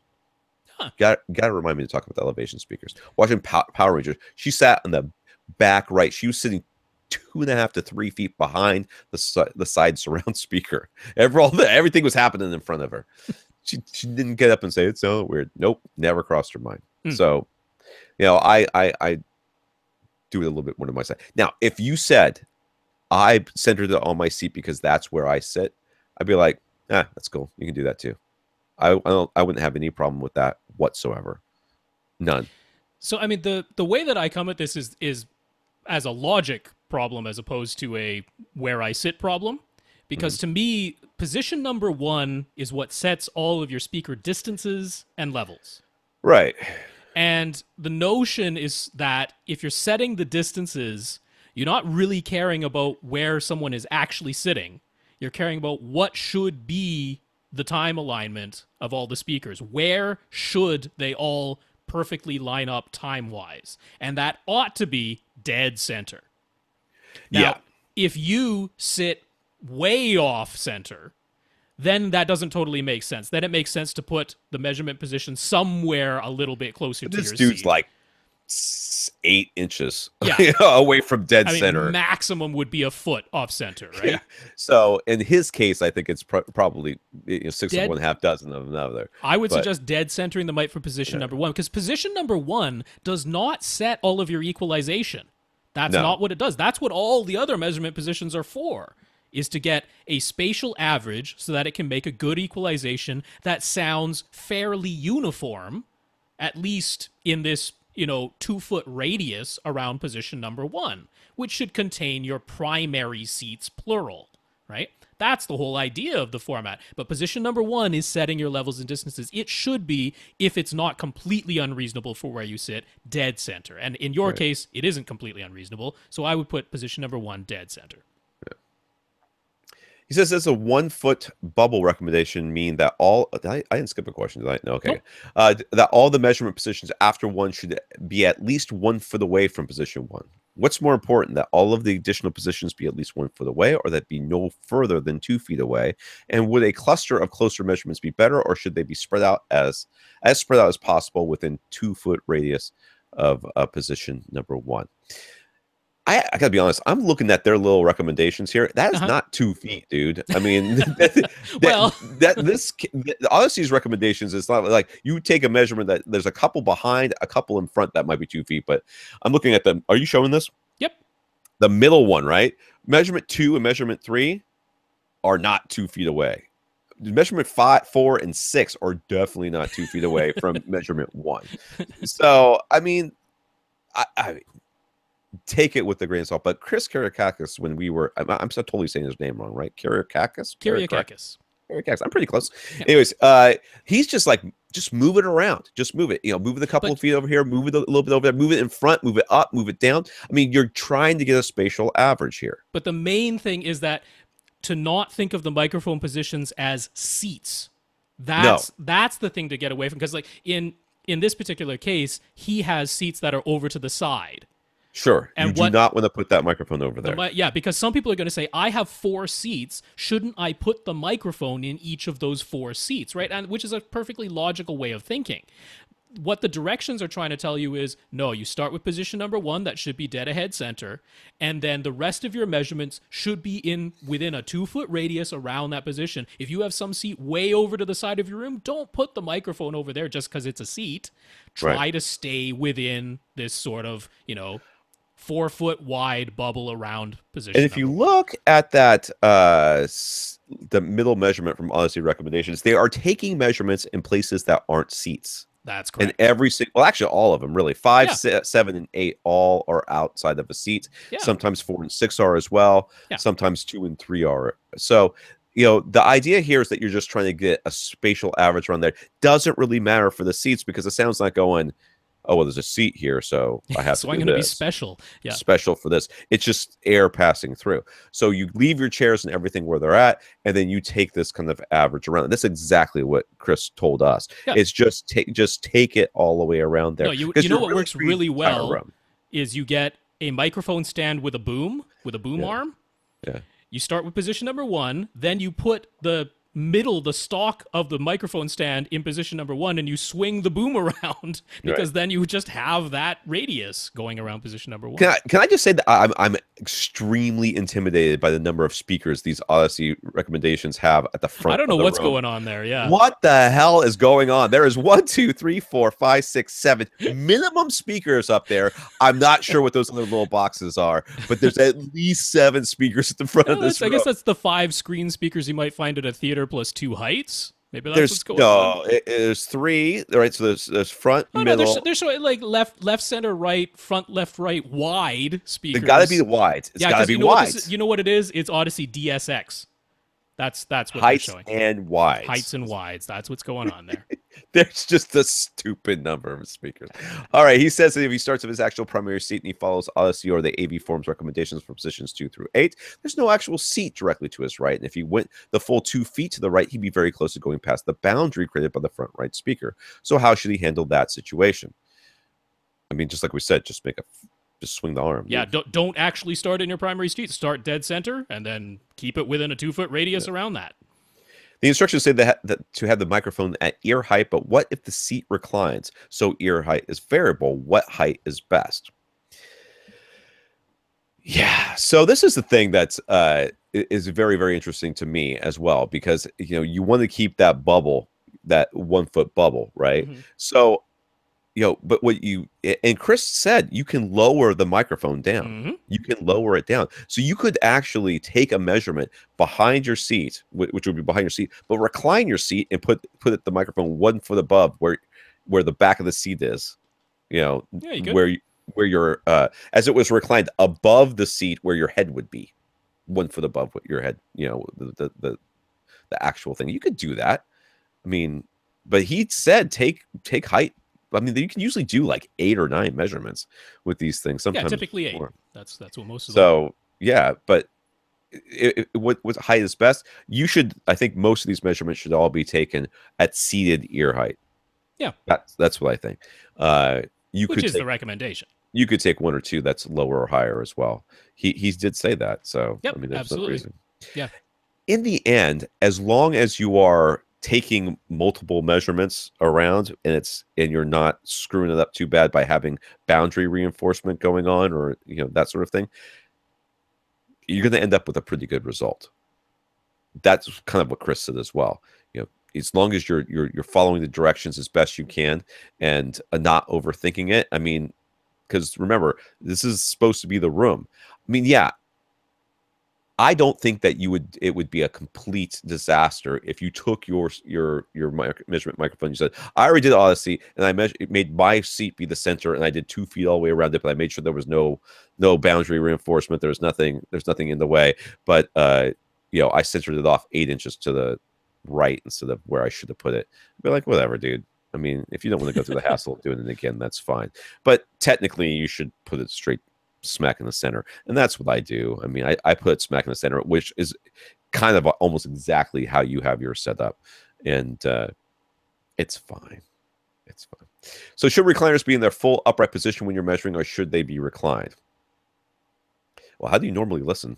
I guess, are you always reclined? Because I'm normally sitting. I just leave them up. Yeah, I would leave them up because most of the time they're going to be that way. Yeah, leave them up. Jack is trying to help his parents hear their TV better. They recently upgraded to a 40-inch LCD TV, which has, quote, atrocious sound, end quote. I believe you. I would. I do not doubt that claim. He knows that a soundbar is usually a good option for this kind of situation, but there is a snag. Their entertainment center is a big old wooden one designed for a tube TV. So the available width where the soundbar will go is only about 27 inches. There's no option for getting rid of the entertainment center as it's Amish oak, and they refuse to part with it. Those Amish, once you get them in their house, they won't leave. They're like, ooh, look at all these lights. It's very exciting in here. There's a very large, I don't know if they're Amish or Mennonite or whatever, community in the Sarasota area. And every once in a while I have to do work down there, and I'll be driving around in the morning, and there's all these people wearing the little bonnet things, riding bikes around, like the little 3-wheeled bikes. They have baskets in the back, so they can go to the store and buy stuff and stuff. It's a very interesting life. I would love to spend some time with them and just see how they live, see how they deal with all of this. And I'm actually afraid to do that. I'm afraid to go talk to somebody. I might go, you know what, we're out. go live with the Mennonites. We can't handle all this technology, the Twitter. It's just very depressing. Jack had the idea of using a pair of bookshelf speakers on their sides connected to a cheap amp of some kind, building a box around them and setting the TV on top of that. So is there a better option? The main requirements are better dialogue intelligibility, volume control using the TV remote, and a budget of around $100 for the whole thing? Yep.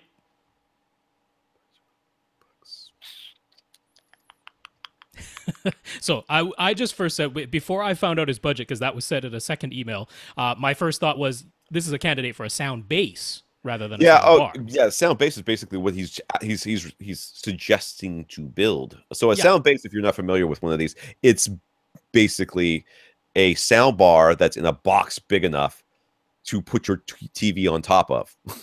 Yeah. And they usually have a lot more bass as well because they haven't increased cabinet volume. Yeah. And this would be a perfect solution for that. $100 though. Yeah. So I was just going to say the first one I thought of, it actually comes from Fluence. It's their AB40, but it's $250. Right. Now, good sounding. I think, quite reasonable. $250 isn't exorbitant. But that's more than he wanted to spend. So Pyle, that company Pyle, they do make a sound base that is under $100. But I haven't heard it myself, but by all accounts, it has no highs, no lows. It's just some mid-range drivers in there. Now, most say dialogue intelligibility, better than a TV speakers, but yeah, you're kind of getting what you pay for there. Under $100, not getting too much. So I was thinking, okay, Vizio does make a 28-inch wide soundbar, and Vizio soundbar is pretty darn good, especially for dialogue intelligibility.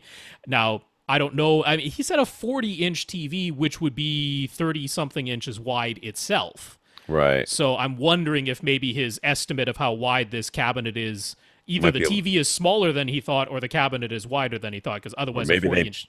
Maybe they put like a mount in there so that it actually sits in front of it a little bit. But it could be something. But, 28 inches, I was like, maybe that's good, but that's about the smallest soundbar that's there for under $100. So ultimately, I was like, get some powered monitors. Get some powered, I was actually thinking like an audio engine or something like that. But that's over $100. Well, just $100 is unreasonable. I can't. M Audio, which is a very decent desktop speaker brand. They're AV32s. Now, the one complaint that some people have about them is they're a little bit bass heavy, but I'm like, that's going to be a benefit in this case. Well, not for dialogue intelligibility, though. I don't. I mean, especially if he's going to put them inside of a cabinet, that's going to make them super duper boomy. That's possible, but there are other choices as well. But M Audio makes a pretty good monitor for a low price. Yeah. So that's what I thought was the way to go ultimately. There's just I understand where he's going here. I was like trying to think of something because I swear that you just added this $100 budget thing like after I read the question. Because it was a separate email, so that's possible. So because I was thinking he could get the prime elevation speakers and put them up there and then mount them and have it. I mean, he could actually just mount them right to the top of the Amish thing. And have it sit up there. But this budget would kill that idea. It's $200. And you'd still need an amplifier for them. And you would still need an amplifier for them. But the audio engines came to my mind as being something that would be good. $100 is hard to do. You could do just about any sort of standalone Bluetooth type speaker, knowing that it's not going to be Bluetooth. You're just going to plug it in. Plug it into the auxiliary jack. Yeah, with the 3.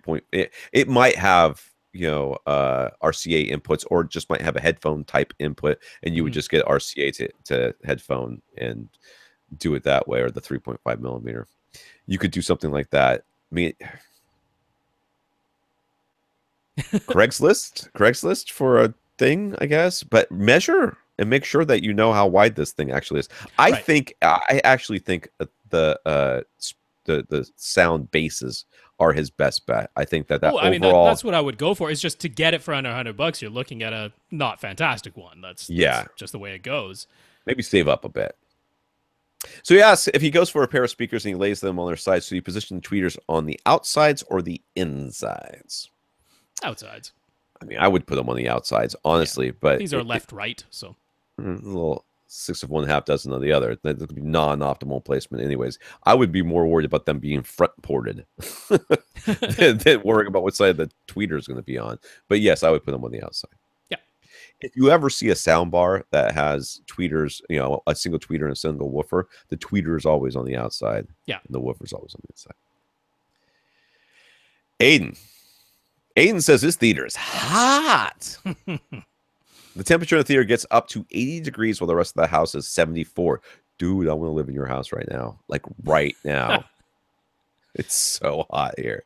The room is 16 by 12 and 12 and a half foot.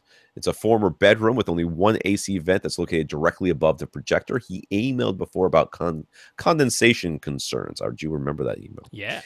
And all of his AV equipment is in the closet of this room. So what are his best options for getting the theater down to a reasonable temperature, listed from least expensive to most, if possible? Open a door? That's the least expensive one. I don't know if that would even work. Well, I mean, technically, entropy, heat, if it's hot in here and cool everywhere else, it should cycle through, a fan. An open door and a fan is the cheapest possible option here. That's true. Yeah, just to cycle the air. To cycle the air. With only the one vent, I'm guessing that us suggesting that he get another vent is really not going to make costly. It's probably not as cheap. Adding a separate AC unit, getting something like an AC that isn't okay. There are ACs that have zones, right? Yes, so they have zones. So you have a zone, but that means replacing your. But you can get something like the Ecobee, or even the Nest, which I don't know if they still sell those, but that will have sensors that you put in multiple rooms. Yeah, but you still need to be able to move the air to those rooms independently. The thermostat doesn't do that. The thermostat would do is notice that it's really hot in this room, then cool the house. Just keep blowing air until that room gets cold. That means the rest of the house is going to be freezing. All right. Hey, you asked for cheap. That's a couple $100, but your AC bill is going to be redonkulous at the end of that. Yeah. No, very seriously, Aiden, I'm less concerned about price and more concerned about doing this correct, because I'm going to make a guess here, an educated guess, that this is a room above a garage. Because in Canada, we have the reverse problem. We always talk about the room above the garage in most houses is too cold, because here it gets cold. It doesn't get crazy hot. Where is he? Do we know where he is? I don't know, but it's the same issue. The issue typically is the room above the garage. In places where it gets hot, it's hotter than the rest of the house. In places where it gets cold, it's colder than the rest of the house. And the issue is that there's not enough insulation. There's not enough of a thermal break between the ceiling of the garage and the floor of the room that's above it, which, while it's not super simple, it actually isn't that costly in the scheme of things to drop. You cut a hole in the ceiling of the garage and you properly insulate up there. Or maybe a lot of these garages aren't finished anyways, right? They just have rafters, and you just throw the insulation up there.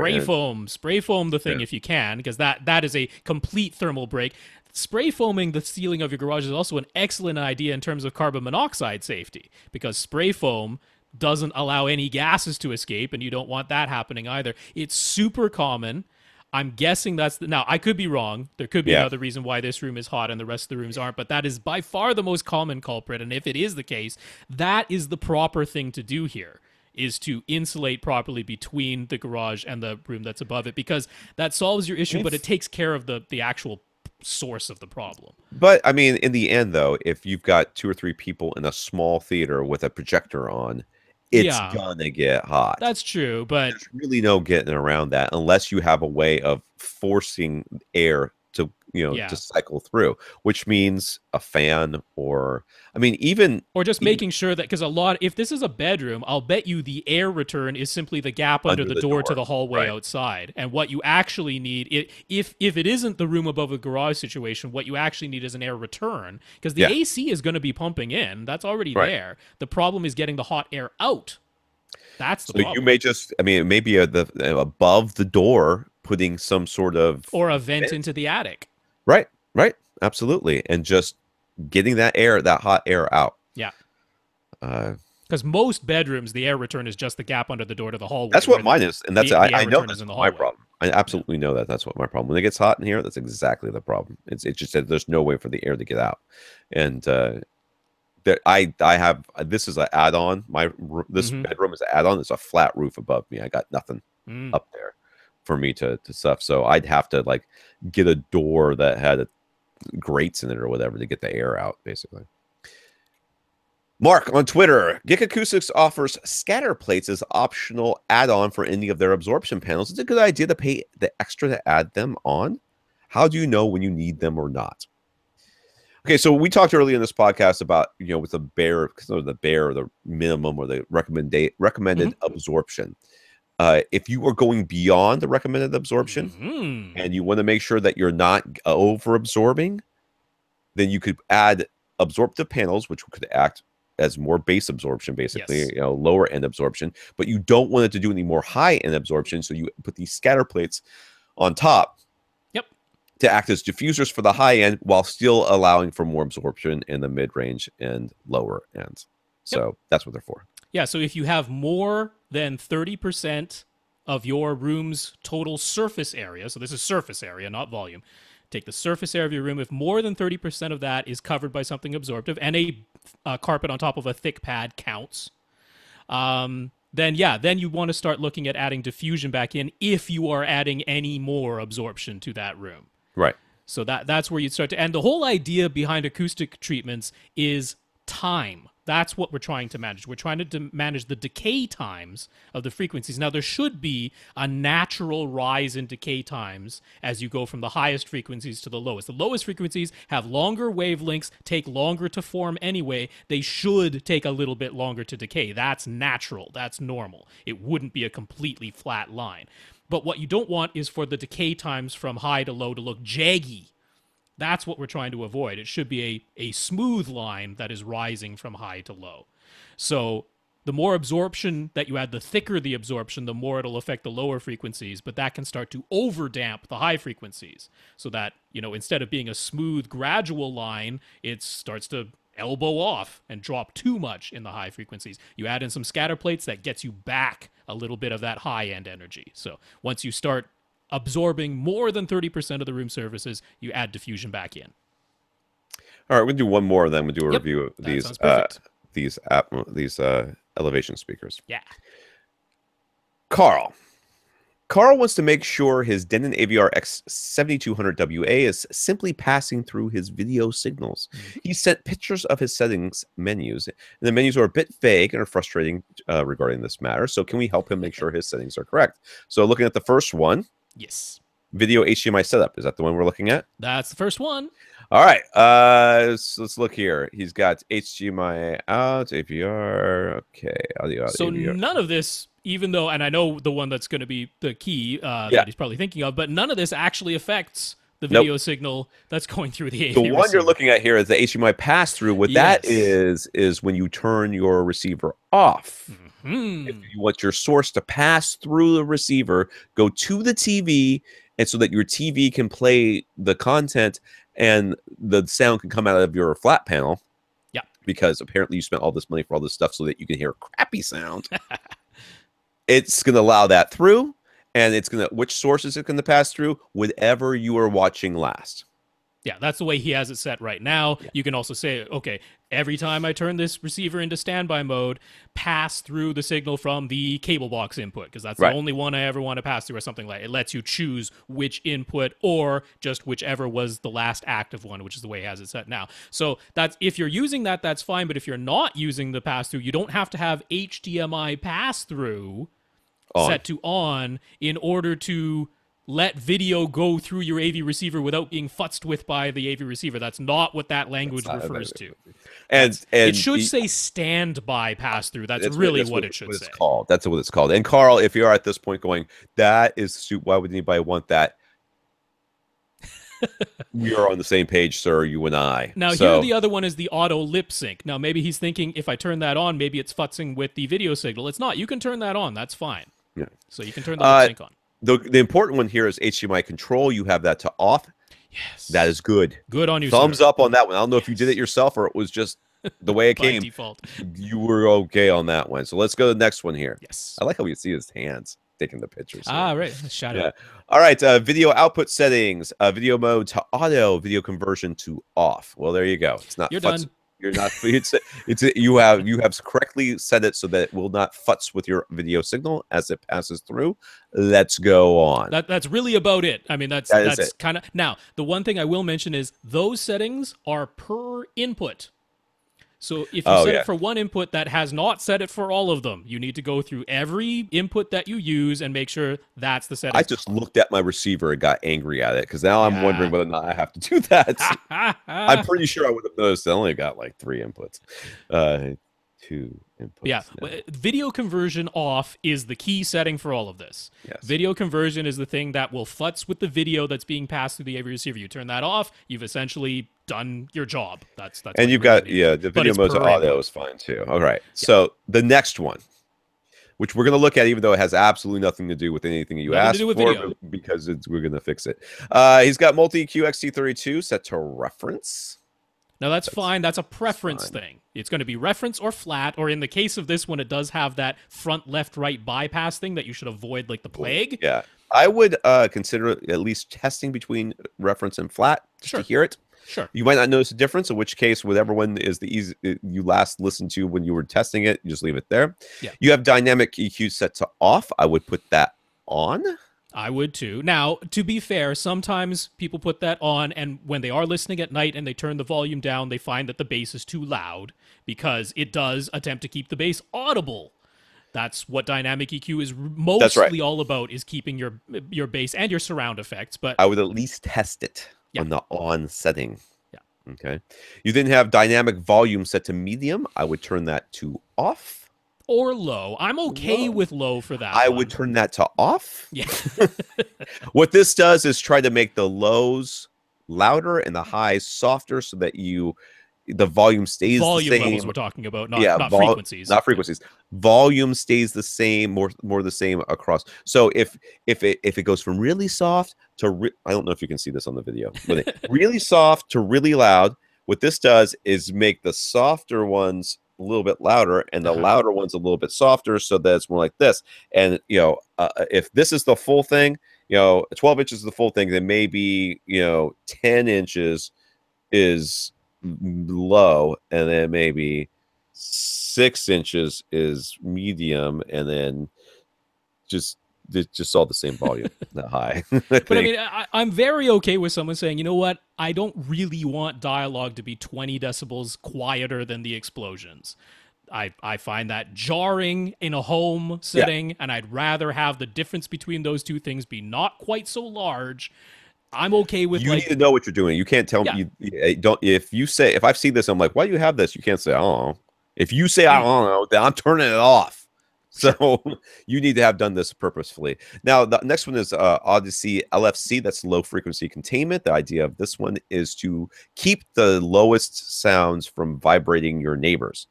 You have this set Yeah. to off, which means clearly you don't have neighbors to worry about. So People have tested. It's just a roll off. There's nothing. There's nothing particularly nothing fancy magical about about it. this. It's Yeah. just a now.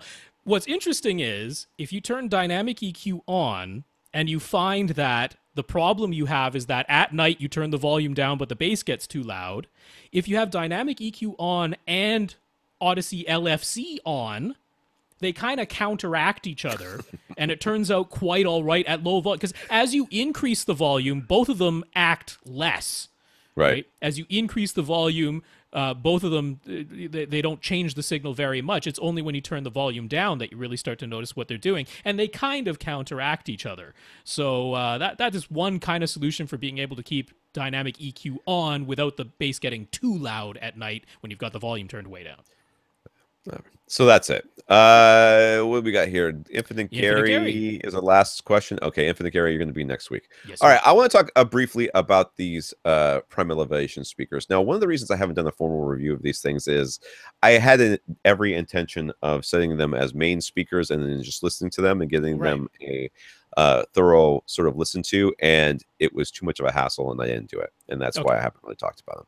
So they've been living in my home theater for quite some time, and I have occasionally noticed that they have been around, and that has been nice. As front heights. As front heights. Okay. Occasionally noticed they've been around. Now, last night was the first time I really noticed them as being part of the home theater. It was watching the new Power Rangers movie. My brother, who's autistic, has been watching Power Rangers since Power Rangers has been a thing, and therefore, when the new movie came out, he bought it. It didn't make any difference. It could have been the worst movie, the best movie. He's buying it. He's going to watch it. He's autistic. It's not. It's non-negotiable. He owns every Power Ranger thing every movie that's ever been in every format. And if they come out with a new box set that is physically smaller, it doesn't make any difference if they've added anything. But if the box is physically smaller than the box he currently has, he will buy it all again so that he can get more things on his shelf because he has limited shelf space, and that's very important to him. So. And then he gives me all the ones he doesn't want. So I've thrown away more Power Ranger stuff than you can possibly imagine. So last night I'm watching Power Rangers, and at the very beginning they have an Atmos kind of demo thing. I'm like, that sounded pretty cool. It went all around the room. Now it went all around the front of the room a lot better than it went all around the back of the room where I don't have any speakers. But it did go all the way around, which I thought was very good.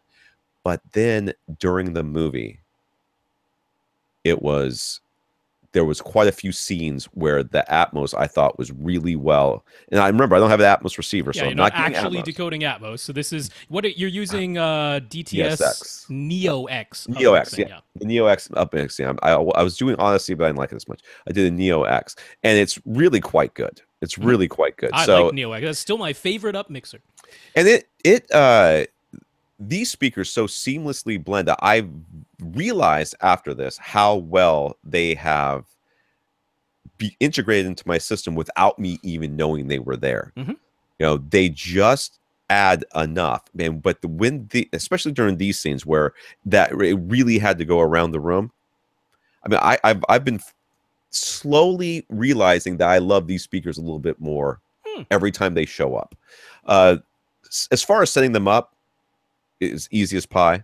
As far as their build quality and like the little things that they did, because you can set them in multiple ways, right? Yeah. You can set them up, so that they're right near the ceiling. You could set them on the side. So on the grill, the little logo is adjustable so that it's is facing in the right way.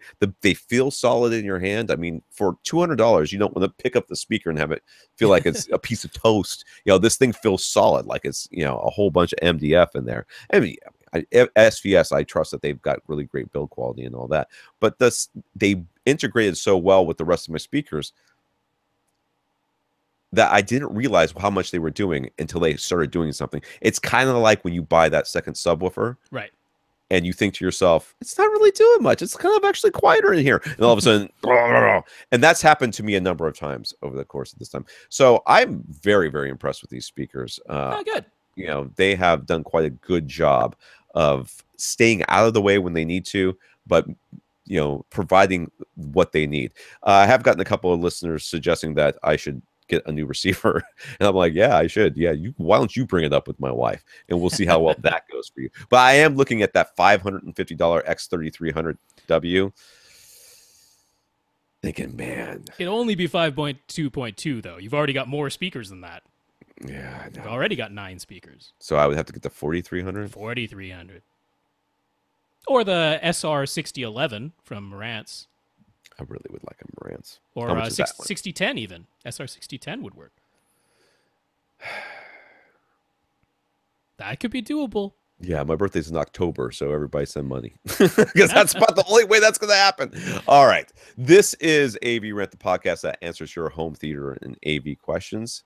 To get your questions answered, all you have to do is email us at question@avrant.com. For the rest of the contact information, see the beginning of the podcast. We do want to thank our listeners of the week. Mm-hmm. We want to thank John, David, Timu, and Earl for going to www.avrant.com and clicking on the Buy Us a Cup of Coffee link.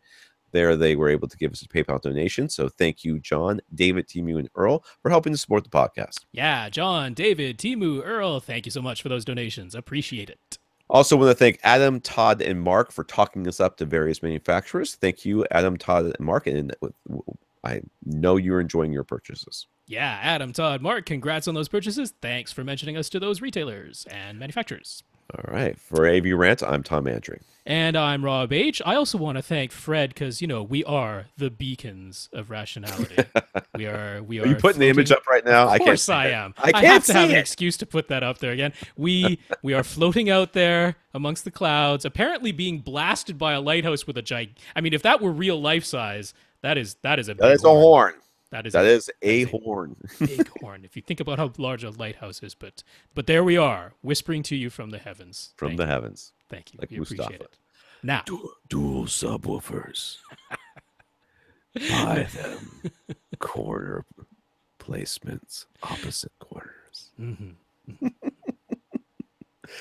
Thanks so much, guys. Now go out and listen to something.